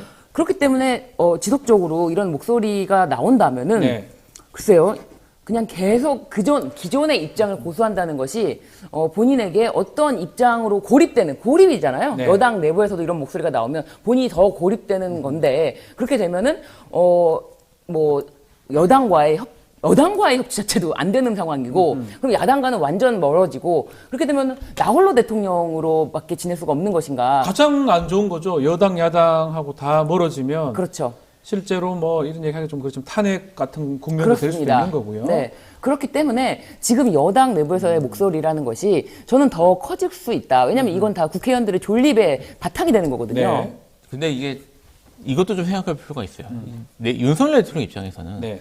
여야 영수회담을 하면 이제 오는 사람들이 예. 이재명 예. 이제 당선자하고요. 이제 의원이라고 불리는 네. 이재명 대표, 그다음에 조국 대표, 그다음에 이준석 대표 이런 분들이거든요. 싫을 것 같아요. 앉아서 회담하기가 쉽지는 않으실 거예요. 그러니까 이런 것들도 부담되지 않을까. 개인적인 또 관계가 만만치가 않기 때문에 어쨌든 여야 영수회담 쉽진 않다 이렇게 말씀 주셨고요. 지금 국민의힘 얘기 좀 하셨는데 네. 국민의힘이 지금 뭐 중진 총회 뭐 원로들 만나고 그렇게 다양한 행보 지금 보이고 있는데 일단은 실무형 비대위 꾸리겠다. 6월 전당대회 열겠다. 당대표가 어떤 당대표가 올까요? 어떻게 봐야 됩니까? 근데 당대표가 네. 어떤 당대표를 선출하는 거라면은 지금 당대표로서 뭐 국민의힘 당원들의 지지를 가장 많이 받는 사람은 한동훈 전 비대위원장이거든요. 네. 그래서 이 부분에 대해서도 한동훈 전 비대위원장을 배제하는 그런 걸로 간다면 사실은 글쎄요, 당원들과 또 내부의 목소리가 달라진다면은 네. 또 이 당원들은 아니다, 만족하지 못한다라는 얘기가 나오지 않을까.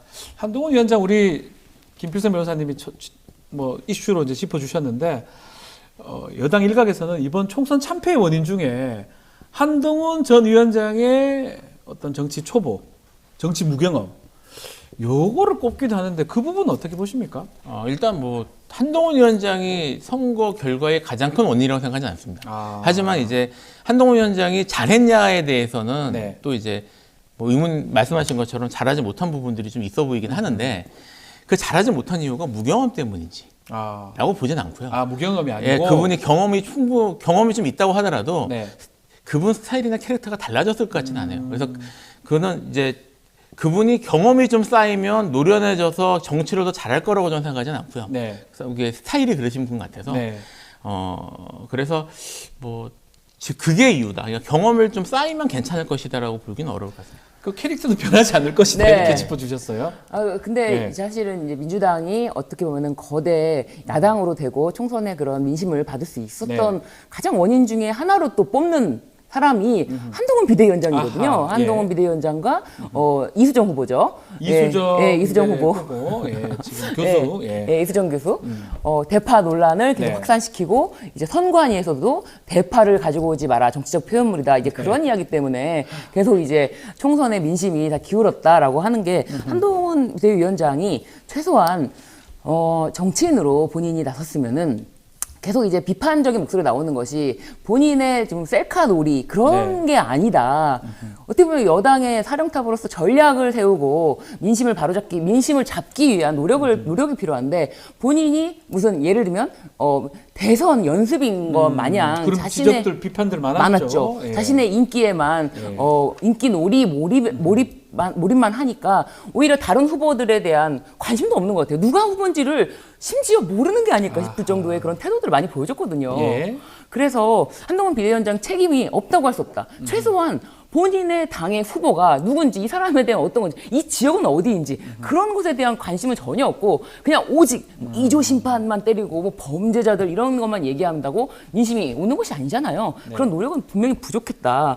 그런 것 때문에 오히려 민주당에서 최고의 수훈자가 한동훈 비대위원장과 이수정 후보였다. 이렇게 얘기가 좀 두 사람이 네. 총선에 결정적 영향을 미쳤을 것이다. 라고. 네, 그렇게 그러니까 결과적으로 한 얘기죠. 결과론적 뭐, 얘기겠죠. 결과론적 얘기죠. 예. 자, 민주당 얘기를 좀 해보면 민주당은 지금 댓글에 계속 그 얘기가 올라오긴 하는데 민주당에서는 이재명 대표 연임 관련해서는 얘기가 계속 나오고 있는 상황입니다. 이재명 대표는 뭐 당대표 연임은 없다 이렇게 밝혔는데 어떻게 보십니까? 가능한 얘기인지 어떻게 될지 오늘 댓글 다 그 얘기예요 지금. 제가 소개를 안 드리고 있지만 네, 사실 제가 네. 뭐 아시겠지만 이재명 대표에 대한 언급은 제가 좀 조심스러운데 네. 다시 한번 사견이라는 걸 전제로 사견이죠 뭐 여기서 말씀을 드리면 공식적 의견은 안 되겠죠. 제가 이재명 대표 변호인이라 그래서 제가 그렇다. 사견입니다. 그래서 맞습니다. 전혀 상관없는 사견입니다. 네. 듣고 시작을 하겠습니다. 예. 사실 이재명 대표가 그 총선 이제 대선 이후에 바로 그 당 대표가 된 것 자체가 네. 그 그게 뭐 이재명 대표가 욕심을 부렸다 이런 얘기가 있지만 사실은 이재명 대표 입장에서는 좀 이미지 소모나 아니면 회복을 위해서 물러서 있어야 될 상황에 네. 당 수습을 위해서 본인의 이미지를 던진 거거든요. 이렇게 이재명 대표가 나중에 그러니까 다음 대선에 나올 생각이 있었다면 사실은 어느 정도 좀 자기 관리를 하고 좀 이렇게 수그러들이고 자기 그 대응이나 뭐 법률적 문제나 대응을 한 이후에 사실은 한 중반 이후에 다시 등장하는 게 맞았는데 네. 대선 대권으로 생각해 보면 그게 맞았습니다. 그리고 이게 당 대표를 하는 게 저도 이제 뭐 여러 전문가들한테 좀 얘기도 듣고 물어보고도 했는데 당 대표 하는 것이 대선 주자로 나오는데 크게 유리한 게 아니다라는 그런 분석들을 하더라고요. 네. 그럼에도 불구하고 당 대표로 나온 게 사실은 민주당을 추스리기 위한 것이 좀 컸고요. 제가 네. 알고 있기로도 당 대표 나오라는 걸 권유했던 이유 중에 이렇게 사람들이 어쨌든 민주당을 수습해야 될 거 아니냐. 당신이 끝까지 책임져라라는 얘기를 듣고 나온 걸로 제가 알고 있는데 네. 지금 이 상태에서 한 번 더 연임을 하면 이재명 대표가 이걸 수습할 시간이 너무 없어요. 이거 계속 당을 위해서 네. 당대표를 위해서 이거를 소모하는 게 되는 거라는 생각이 들고 그리고 이재명 대표의 이미지상으로도 별로 좋을 게 없거든요. 어쨌든 공격을 계속 받고 있는 상태에서 네. 그래서 제 생각에는 이재명 대표를 위해서 네. 좀 이번에 이제 더 연임하는 거는 안 하는 게 좋지 않을까 생각이 조금. 요거는 변호사 우리 김필성 변호사의 개인적 의견이다. 또 다시 얘기를 좀 드리고요. 네. 어떻게 보십니까 연임? 두 가지 측면이 있는 것 같아요. 네. 사실은 이 연임이 이제 최근에 나온 게 아니고 사실 네. 계속 이런 이야기가 나왔어요. 이제 이재명 대표의 네. 당대표 연임에 대한 이야기가 그 기존에부터 나왔던 거의 그런 이미지 그런 거의 의도를 보면은 네. 사실은 이제 또 여기서도 질문이 나오니까 계속 이게 이슈화가 되는 건데 이재명 대표의 이미지를 무슨 방탄 이재명, 방탄 뭐 계속 이런 어떤 이미지로 만들어서 자신의 어떤 사익을 추구하려는 모습으로 보여지게 하려는 그런 어떻게 보면은 언론에서의 그런 의도 네. 그런 측면에서는 부정적인 측면이 있고요. 네. 근데 한편으로 긍정적인 어떤 이런 연임에 대한 긍정적인 이미지는 당원들의 지지, 압도적 지지 그런 거는 계속 확인되는 것이죠. 네. 근데 이거를 계속 이제 언론에서 마치 민주당에서 이런 이야기를 띄우고 있다 이렇게 해요. 민주당에서 이재명 대표 연임의 군불, 민주당에서 이재명 대표 연임 띄우기. 저는 이 이야기가 민주당 내부에서 먼저 나온 것이 아니라 이런 이야기가 언론에 먼저 보도가 됐고 이걸 계속 질문을 던져요. 네. 그러면 지금 현재 당대표예요. 근데 연임은 생각하지 않고 있다. 뭐 이렇게 말할 수 없는 거니까 의원 입장에서는 네. 그 질문을 받는 사람들 입장에서는 그러니까 이것을 계속 이슈화하면서 띄우는 거는 언론이 먼저 띄웠고 언론이 좀 주도한다 이렇게 보시는 먼저 거군요. 띄웠다. 그 아. 부분은 그 부분에서 의도가 좋지는 않았다. 다만 당원들의 그 네. 열화와 같은 지지, 성원 이런 것을 확인하는 데는 좋은 어떤 계기가 됐다. 그런 네. 생각이 듭니다. 그래서 이거는 한 가지라고만 말씀드리기는 어려운 부분이다. 네. 아, 이게 언론에 또 영향도 있었다 네. 이렇게 짚어주셨습니다. 자 민주당 네, 개인적으로 하나만 말씀을 드리면 방탄 이야기 나올 때마다 제가 되게 억울하거든요. 방탄 변호사잖아요. 제가 예. 정말 국회가 그렇게 방탄을 해주고 했으면 네. 제가 일이 쉬웠겠죠. 아하. 제가 지난주 목요일도 예. 방송한 그날 예. 제 매주 목요일 하니까 그날 밤을 샜거든요. 네. 재판인 것 때문에 예. 진행 때문에. 근데 아시겠지만 총선 기간 중에도 딴 정치인들은 전부 재판을 안 하는데 여전히 2주에 3번 재판을 하는데 그러니까 2주에 3번 재판하는데 그냥 다 돌리고 그 재판도 아침부터 저녁 문 닫을 때까지 했습니다. 문 닫을 때까지 다 풀로 했는데 저희 뭐 다 변호사니까 연기하면 안 됩니까? 연기 안 해, 못해. 속박 아주 촉박한 그런 상황이었나요? 아니에요. 그런 거 증인이 이제 오늘 안 나오면 안 되고 뭐 그런 게 그런 건 아닙니다. 지금 현재 지금 계획된 이건 제 개인적인 게 좀 들어가 있긴 합니다만 현재 계획된 증인들이 다 들어온다고 하더라도 네. 지금 이제 위례 예. 그다음에 아마 대장동 할 거고요. 그다음에 네. 성남 FC 그다음에 백현동이 남아 있거든요. 네. 내년 이맘때 넘길 거예요. 빡빡하게 1심도 내년 이맘때까지 될 거라고 어렵다. 어렵다고 생각을 하고 있거든요. 그러니까 네. 어차피 이게 거기다가 제가 지금 이렇게 지금 저희가 하고 있는데 이게 지금 그 국회에서 방탄해주고 다 해주고 하면 이재명 대표가 이건 아직 뉴스에는 안 나왔을 것 같은데 현재 지금 재판 끝나고 나서 다른 재판까지 지금 우리 재판부 같은 경우에 일주일에 3번 할 수도 있다는 얘기가 나왔고요. 3번이나요? 그리고 이재명 대표가 다른 것도 기소가 됐으니까 그럼 일주일에 4번, 5번까지 나가요. 뭐 매일 나가는 거예요. 좀 심각하네요. 예, 이게 지금 근데 이런 상황에서 무슨 방탄입니까? 방탄이. 그렇게 나가는 피고인이 정치인이 아니라 일반 피고인도 그렇게 나가는 건 거의 없습니다. 쉽지 않다. 예, 그래서 저는 상당히 억울합니다. 사실. 요거는 뭐 개인 또 변호사이기도 하기 때문에 하는 얘기입니다. 또 김필성 변호사님이 말씀 주셨다고 좀 이해할 수 있을 것 같고요. 자, 더불어민주당이 검찰 특활비 관련해서 윤석열 대통령 또 한동훈 전 법무부 장관 비대위원장 고발을 했습니다. 자, 뭐 최상범 특검도 그렇고 국민의힘은 또 안 된다라고 막 얘기를 하고 있거든요.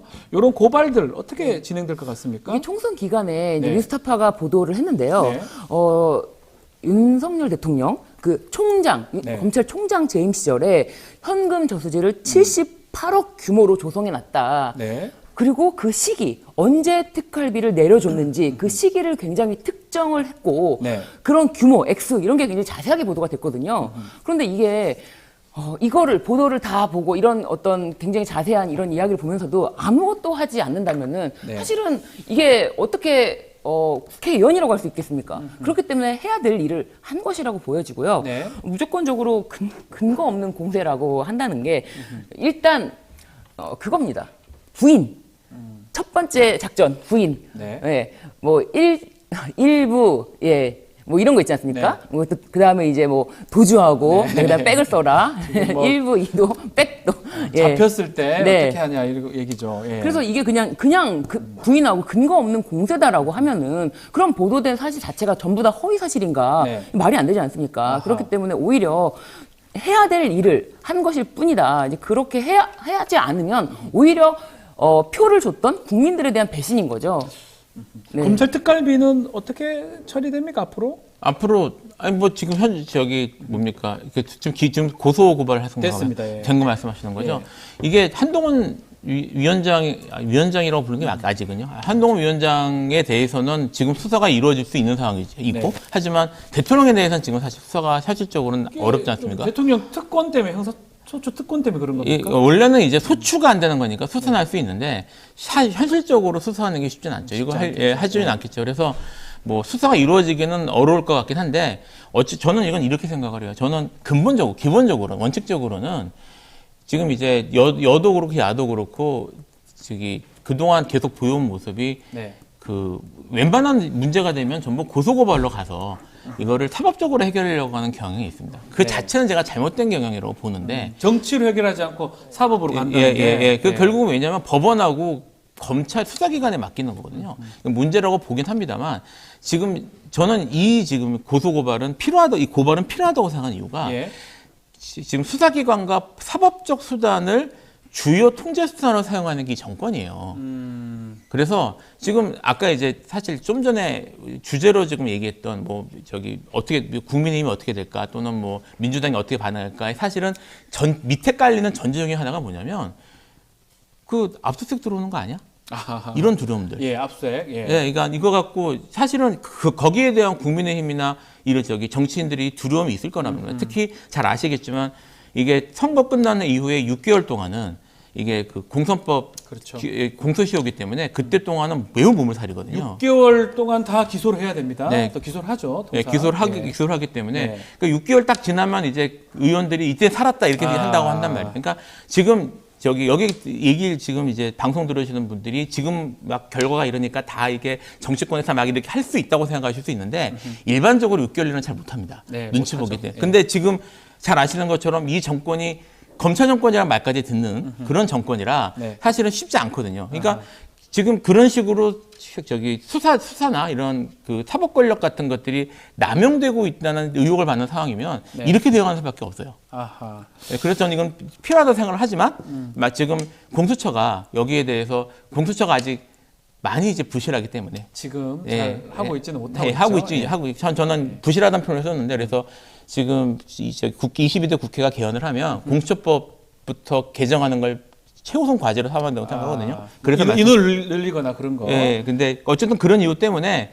이거를 수사나 아마 현재로서는 이루어지긴 어렵겠지만 의미는 충분히 있다고. 자, 검찰 얘기하기 전에 마무리 좀 마지막으로 이 얘기 좀 다뤄야 될 것 같아요. 이하영 전 부지사 술자리 있었다 진술이 있었어요.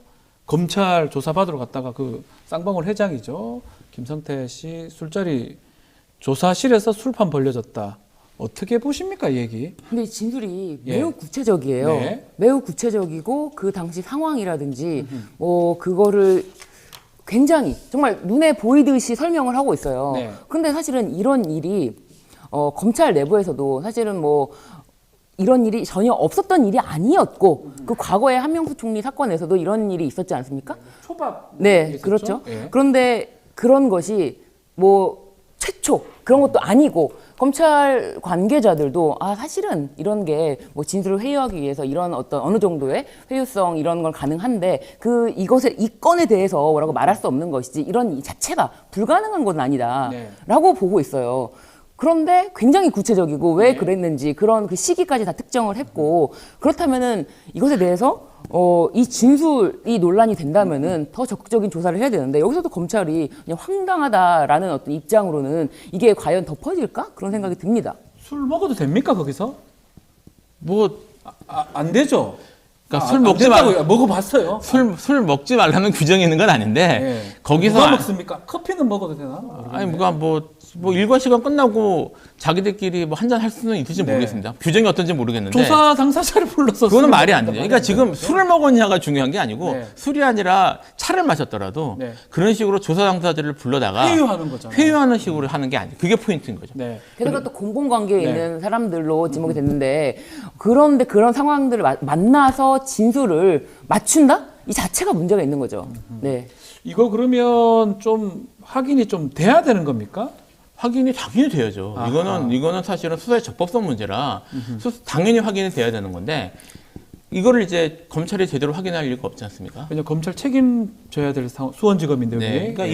이런 거 하라고 공수처 만들어 놓은 건데 다시 한번 얘기하지만 공수체계로. 예. 예, 그래서 제가 지금 사실 제가 이제 그 검찰개혁, 뭐 사법개혁 얘기 지금 엄청 많이 하는데 공수처 얘기하는 후보가 거의 없어요. 네. 근데 사실 지금 가장 정상화 먼저 제대로 만들어지는 공수처입니다. 공수처가 많이 됐으면 이거 나왔으면 공수처가 아마 제대로 돌아갔으면 벌써 압수수색 들어갔을 거예요. 아하, 그 정도로 네. 중요한 사건이고 공수처의 역할이 또 필요하다 이렇게 말씀까지 주셨습니다.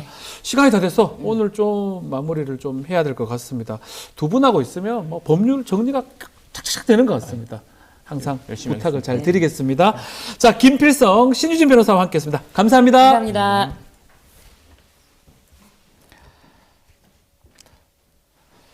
네.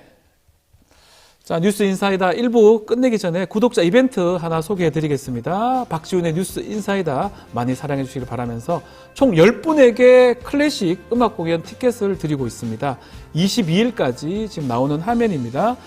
QR코드로 신청을 해주시면 됩니다. 자, 이어서 2부 뉴스 인사 프라임 진행이 되니까요. 좀 기다려 주시고요. 자, 뉴스 인사 프라임 더 은밀하고 더 재밌는 이야기 지금부터입니다. 어디 가지 마시고요. 조금만 기다려 주십시오. 잠시 뒤 만나 뵙겠습니다.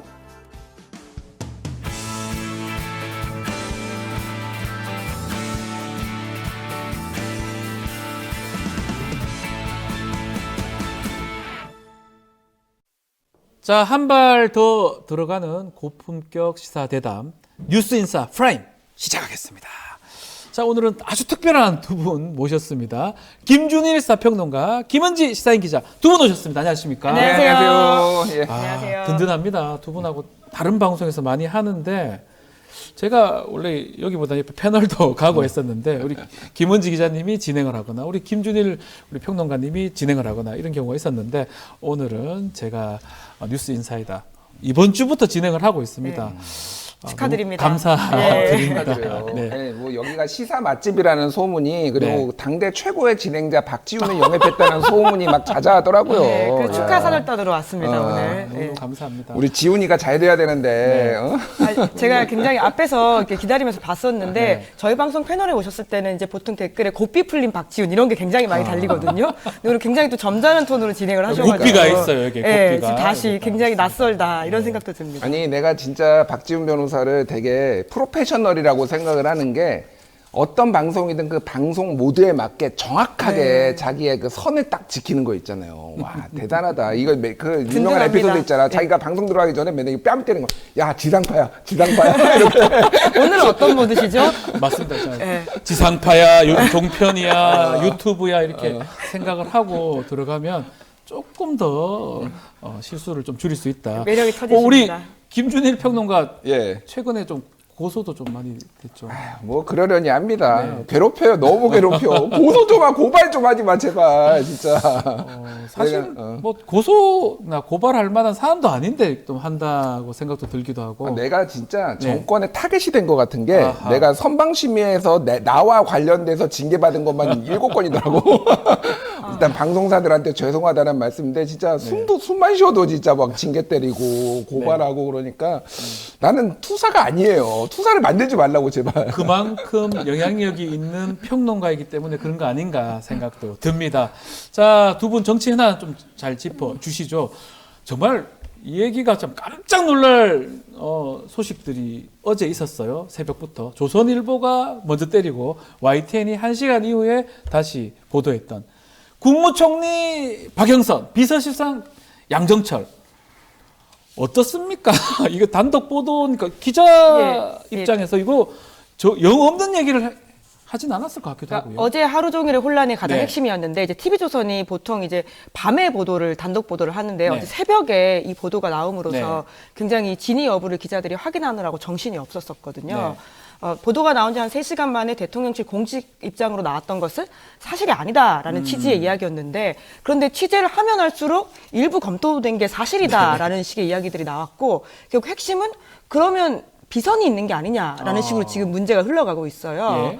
도통 이렇게 중요한 인사 사안에 있어가지고 공식 라인이 아닌 비서실장, 정무, 홍보가 아닌 누가 추천한 거냐, 이야기 검토 어디까지 간 거냐, 그럼 대통령실 지금 제대로 돌아가고 있는 게 맞느냐라고 네. 하는 지적이 특히나 오늘 아침 보수 언론 특히 조중동 사설을 통해 가지고 나오고 있거든요. 네. 그러니까 이것이 단순히 이제 인사 해프닝이나 혹은 뭐 야당과 어떻게 할 거냐라고 하는 정도의 문제가 아니라 이제는 보수의 혼돈 뿐만 아니라 그 내부적인 어떤 혼란, 비선을 보여주는 게 아니냐라는 것까지 가고 있어서 생각보다 큰 뉴스가 아닐까라는 생각이 듭니다. 어떻게 보셨습니까? 뭐 또 아는 내용이 좀 있는지요?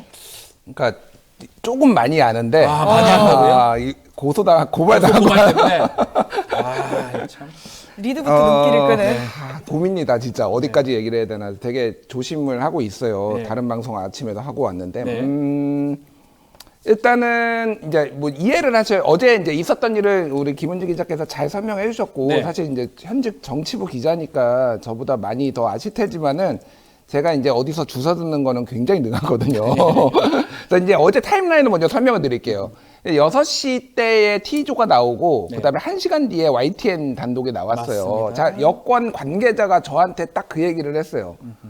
왜 TV조선이고 왜 YTN인지 한번 생각해봐라. 라는 얘기를 했어요. 그거의 이제 의미는 이제 그쪽에 라인이 있다라는 거예요.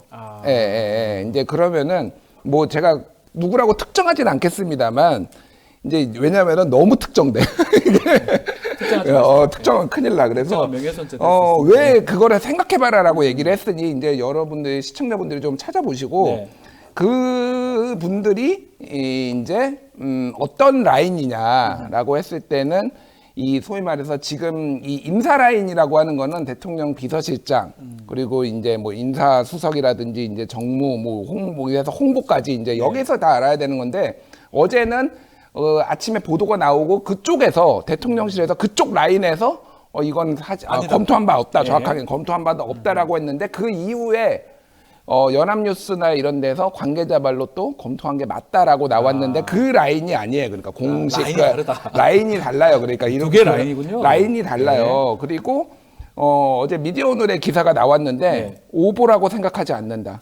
취재한 대로 썼다라고 그쪽에 보도국장과 편집국장이 정확하게 얘기를 한 거예요. 우리는 취재한 대로 썼다. 그래서 오늘 아침에 김은지 기자가 얘기를 했지만은 딱 정확하게 조선 일면이 비공식 라인, 사설에도 비선 라인 이 얘기가 동아일보에도 들어가고 조선일보에도 들어가고 중앙일보에도 기사로 들어갔어요. 네. 사설까지 다 나옵니다. 네. 남맥상이라는 단어, 비선이라는 단어, 비공식 라인이라는 단어. 그러니까 저는 제가 계속 얘기하지만 누구를 특정한 적이 없어요. 네. 문고리 3인방이 딱 생각이 난다 지금. 예전에 예전에 박근혜 대통령 때 문고리 3인방이 생각이 나고 정확하게 그쪽이 움직였다라고 보시면 될 것 같고 일단은 제가 좀 단호하게 말씀드리는 거는 박영선은 죄가 없다. 박영선은 죄가 없고요. 왜 또 조기 또 귀국을 한다고 해서 또 뭔가 또 겹치는 것 같아요. 이제 정리를 해야 되니까 어쨌든 박영선은 죄가 없어요. 제가 아는 한은. 네. 하지만은 나머지는 모르겠다 이제. 이 정도로 이해를 하시면 될 것 같고요.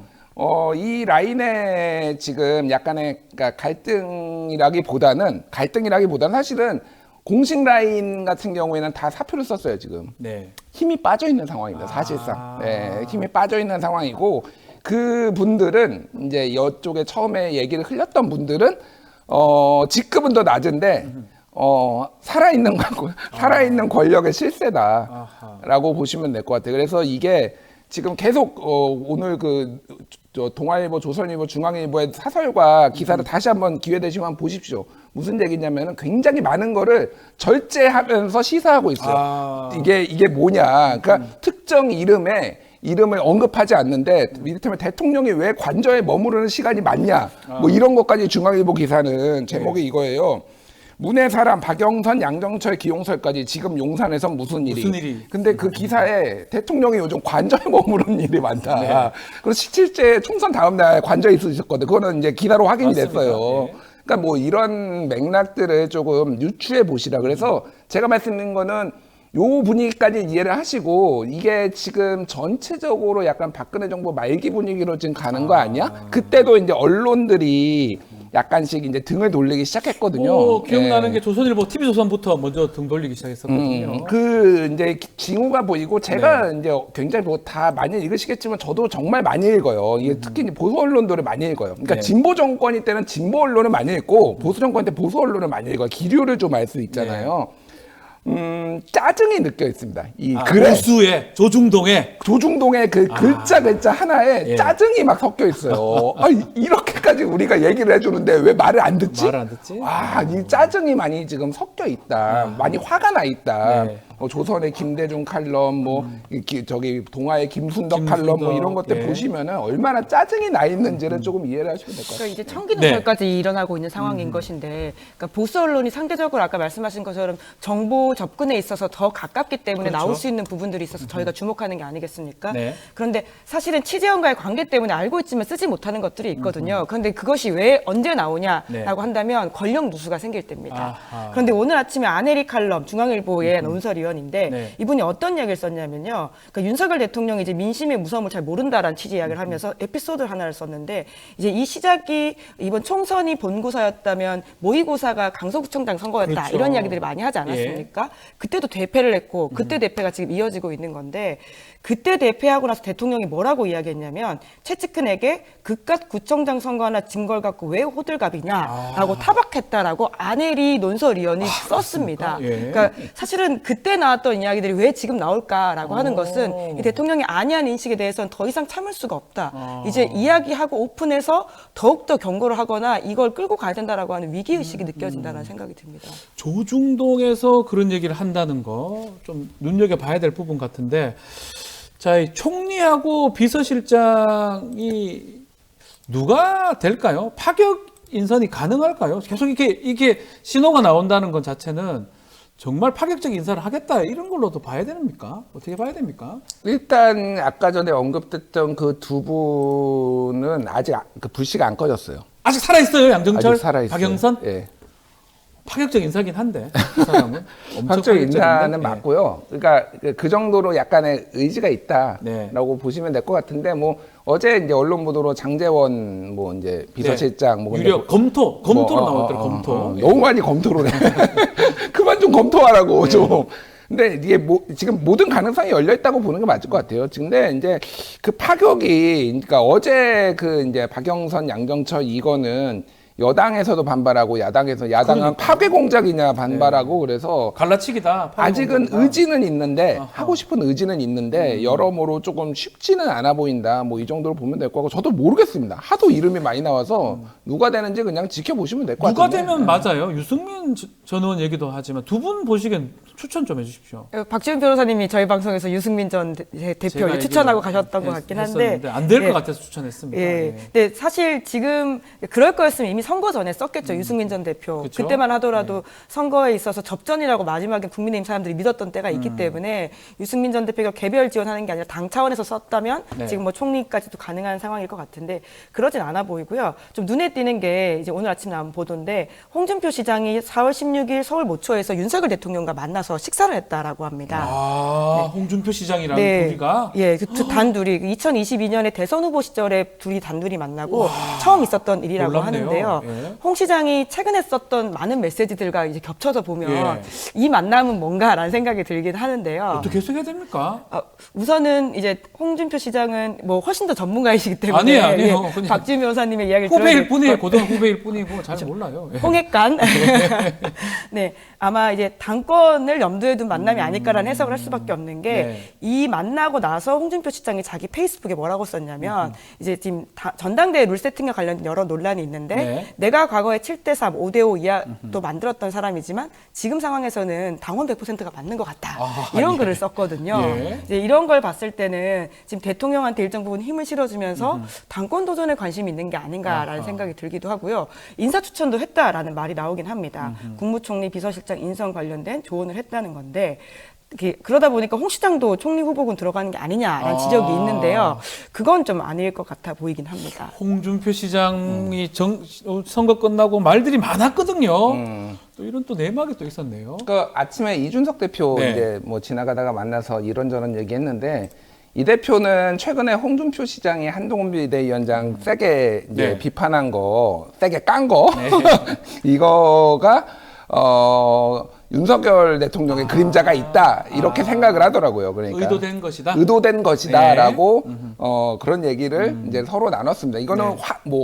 그냥 유추예요, 유추. 예, 아유, 또 이거 고발하지 마세요. 괜찮습니다. 괜찮습니다. 고발 좀 하지 마세요. 말씀하셔도 돼요. 평론, 유추. 평론. 근데 충분히 저는 개연성이 있다. 이게 왜냐하면은 한 번이 아니고 두 번이 아니고 굉장히 집요하게 지금 했잖아요. 사실은 네. 약간 반발이 생길 정도로 홍준표 시장이 저도 좋은 노래도 1절이면 되는데 왜 2절, 3절 이렇게 계속하느냐. 계속할까 이 생각이 들어요. 근데 이거는 약간의 이제 의도가 있다라고 보는 게 맞을 것 같고 말씀하셨다시피 사실 당권 도전 얘기는 좀 뭐 그쪽에 많이 퍼져 있어요. 가능하죠. 지자체장이라도 맞아요. 당대표가 될 네. 수가 있고요. 또 지자체장이라도 그만두고 총리가 가능하죠. 뭐 이낙연 총리가 전남지사 하다가 올라왔으니까. 네, 그러니까 본인- 충분히 가능성이 있는 얘기입니다. 본인 페이스북에 이미 본인이 대구시장으로서 이룰 것들을 상당 부분 다 이뤘다. 이뤘다라는 취지의 글을 쓰기도 했었거든요. 이제 그러다 보니까 관심을 가지는데 사실 저는 총리 비서실장보다는 이번 인사에서 가장 주목되는 건 법률 수석이 누가 되냐라는 부분인 것 같습니다. 이북현 예, 지금 위원장 얘기가 나왔어요. 금감원장 예, 이야기가 금감원장. 나오고 예. 있는데 여튼 윤석열 대통령 입장에서는 이번 총선을 겪고 가장 신경 쓰고 본인의 향후를 염두에 둔 인사라고 한다면 이 자리에 누가 오는지가 가장 중요하지 않을까. 사실 민정수석실 부활이라고 하는 비판을 감수하면서까지 네. 법률수석실 만드는 것인데요.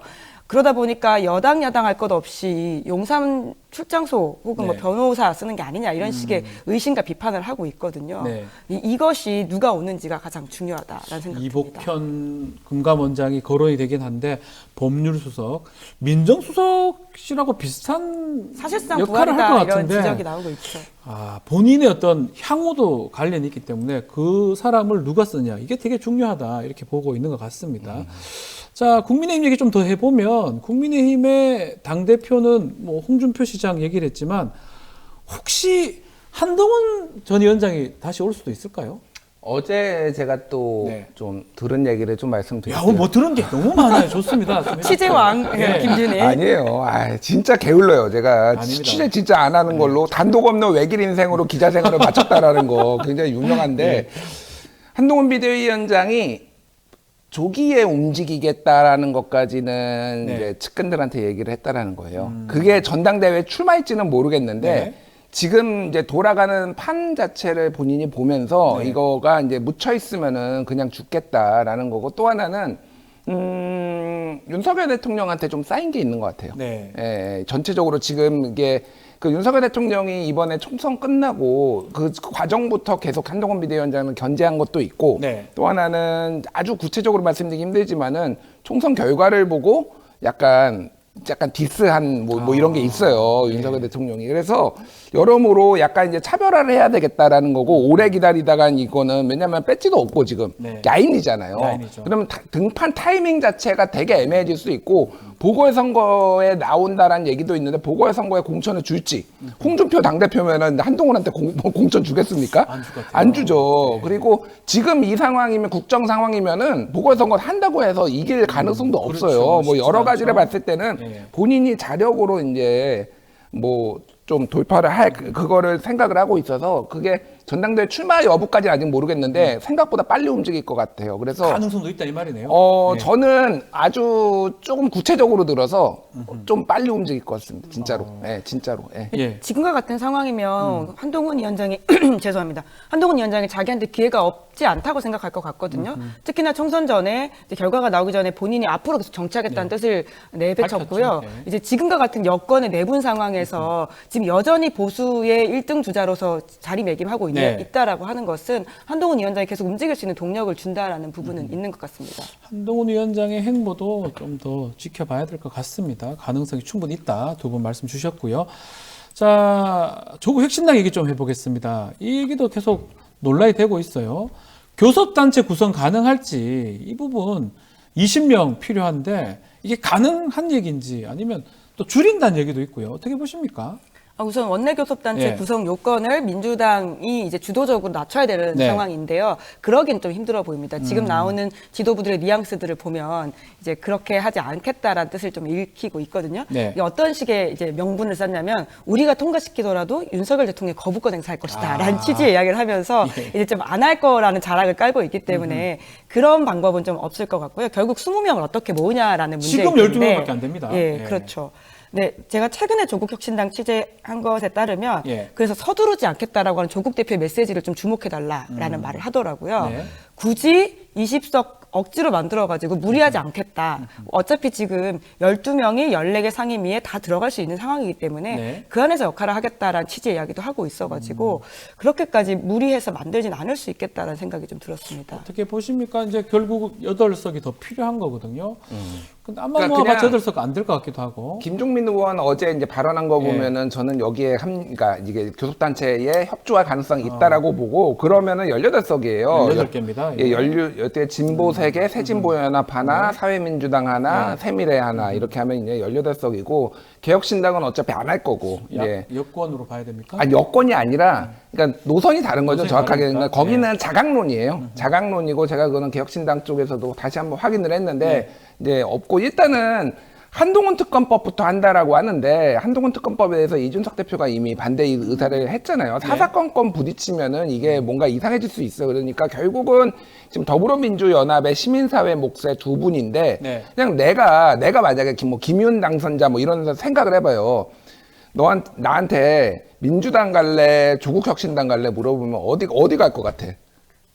민주당 가야 되나? 무조건 민주당 가야 더불어민주연합으로 됐고 그리고 지금 초거대 야당인데 여기에서 법안도 발의를 해서 하기도 좋고 뭐 여러 가지 힘이 있는 데인데 굳이 본인 내가 10여 명이라서 조국을 구하겠다라고 해서 가릴 거 아니면 그리고 이거는 민주당이 양해를 해줘야 돼요. 네. 근데 양해를 하기가 좀 그러니까 뭐 이게 완전 협조적이면은 양해를 해줘서 일종의 의원 꺼주기처럼 할 가능성도 있지만은 지금 그런 상황은 아니다라고 보면 좀 장기 과제로 보는 게 맞을 거. 그거를 아니까 조국 대표도 이제 이거는 서두르지 않겠다라고 또 얘기하는 하나는 거예요. 두 원내 이제 교섭단체가 만들어지면 여당을 압박할 수가 있는데 그래서 또 보도에 따르면 국민의 미래도 교섭단체 만들 수도 있다. 2명 꽂아가지고 뭐 그런 얘기도 있거든요. 그래 되면 2대2가 되는 거죠. 결국은 똑같은 상황이 아닌가 싶기도 하거든요. 네, 어쨌든 어제 나온 보도에 따르면 이제 국민의 미래는 국민의힘과 이제 합당하겠다라고 네. 했기 때문에 그렇게까지는 가지 않을 것으로 그렇죠. 보이는데요. 조국 혁신당도 여튼 지금 원내교섭단체 만드는데 무리하지 않겠다. 요 메시지를 좀 읽어야 될 것 같습니다. 자, 그리고 이제 21대 이 국회 이제 마무리되는데 최상병 특검 처리, 뭐 5월 달 3, 4일, 2, 3일 본회의 때 처리될 가능성이 있을 것 같습니다. 이종수 전 장관 측 메시지도 지금 나온 상황이고 공수처에서 좀 수사를 좀 빨리 해달라 이렇게 촉구를 했습니다. 어떻게 봐야 됩니까? 뭐 특검보다는 공수처가 낫다고 판단한 본인 거죠. 입장에서 그렇다는 본인의 거죠? 입장에서는 그러고 왜냐하면은 특검은 딱 기간이 정해져 있잖아요. 어쨌든 그건 완전 속전속결이거든요. 완전 고강도인데 공수처는 지금 완전 과부하 걸렸어요. 전현희 국민권익위원장 그것도 지금 수사하고 있죠. 그 수사가 고발사주 너무 많은데 인력이 없어요. 적죠. 고발사주 네. 그것도 그거 하고 있죠. 지금 최근에 검찰 특활비 쓴 거 가지고 이제 한동훈 전 법무부 장관하고 윤석열 전 검찰총장도 또 고발했어요. 네. 그러니까 지금 진척이 안 돼, 진척이 안 돼. 그러니까 이 입장에서는 일단은 공수처에서 하는 게 시간을 벌어야 되니까 뭐 이런 뭐 입장인 거죠. 그래서 근데 워낙 의지가 강하니까 야당이 그게 뭐 본인 의지대로 될지 모르겠고 지금 제가 좀 전에 듣기로는 이종섭이 약간 흔들리고 있다는 얘기도 있어요. 이종수 장관이 흔들린다고요? 이게 그러니까 결국은 이게 왜냐면은 이게 직권 남용 뭐 이런 거 있잖아요. 이런 게 하려면은 그게 권한이 있어야 되잖아. 네. 직권 남용에 해당될 수 있는 사람은 지금 이종섭밖에 없어. 다른 사람은 직권이 없어. 국방부 장관만 직권이 있기 때문에 그러니까 본인이 처벌받을 수 있다. 본인만 처벌받을 수 있다라는 사실을 정확하게 인지하고 있다라는 거예요. 그러니까 네. 그래서 뭐 모르겠습니다. 어떻게 될지 모르겠습니다만 상당히 지금 뭐 여러모로 지금 흔들리고 있다라는 얘기까지 들었어요. 특검으로 이번에 하게 되면 21대에서 될 수 있습니까? 거부권 행사라든지 또 거부권 했을 때 돌아왔을 때 되는 그 부분까지 어떻게 될 것 같습니까? 결국 그 부분 때문에 사람들이 이제 21대 국회 안에서는 처리가 좀 어렵지 처리해라, 않겠냐라는 이러는데. 생각을 하는 건데요. 예. 왜냐하면 대통령이 거부권 행사할 것 같다고 대부분이 믿지 않습니까? 이런 상황을 겪고도 대통령이 공개적으로 사과나 죄송하다는 말을 하지 않았습니다. 네. 이러한 모습들에 대한 반성 없음이라고 한다면 거부권은 특히나 윤석열 대통령을 이 최상병 특검법 같은 경우 윤 대통령을 직격하고 있는 사건이거든요. 그렇죠. 네. 이제 그러다 보니까 아까 말씀하신 이종섭 장관이 흔들린다라고 하는 것은 바로 위에 윤 대통령밖에 없습니다. 기록 회수하는 데 있어가지고 본인이 관여하지 않았다는 취지의 말을 바꾼다라고 하는 것은 그럼 누구냐? 윗선은 누구냐? 이런 말 될 수밖에 뭐 많지 없으니까요. 않아요, 윗선이. 장관 이외에는 한 명 아닙니까? 총리도 있긴 한데 총리가 뭐 끼어들 건 없으면 예. 사실 한 명밖에 없는 상황이기 네. 때문에 본인을 겨눈다고 생각할 것 같은데요, 특검 네, 이제 자체가. 그래서 거부권 행사할 거다 대부분이 그렇게 바라보고 있고요. 이 거부권 행사하는데 시간이 걸리기 때문에 네. 21대 국회 안에서는 스케줄상 좀 어렵지 본회의가 않을까라는 5월 이야기를 2일, 하더라고요. 3일 되면 15일 스케줄은 되기는 해요. 네. 딱 맞아떨어지는 딱 맞죠. 그러니까 예. 5월 29일 날 재투표까지 이제 뭐 가능한 시나리오까지 나오는데 어차피 민주당도 이번에 통과될 거라고 생각을 안 해요. 근데 네. 이제 다음 회기가 출발을 하고 이런 상황이면은 이탈표가 분명히 나올 것이다. 네. 지금은 게다가 한 17표 나와야 돼요. 국민의힘에서. 근데 다음에는 이제 야권이 다 뭉친다라는 걸 8, 전제로 9개만 하면은 그렇죠? 8표에서 9개만 이제 나오면 되니까 국회의장까지 포함하면 이제 빼면은 9명이 이제 네. 이탈하면 되니까 가능성이 있다라고 민주당 보고 있어요. 자, 그럼 22대 국회 이제 개원 얼마 안 남았는데 한 달 반 정도 남았는데 개원하고 특검들이 쭉쭉 올라올까요? 어떻게 보십니까?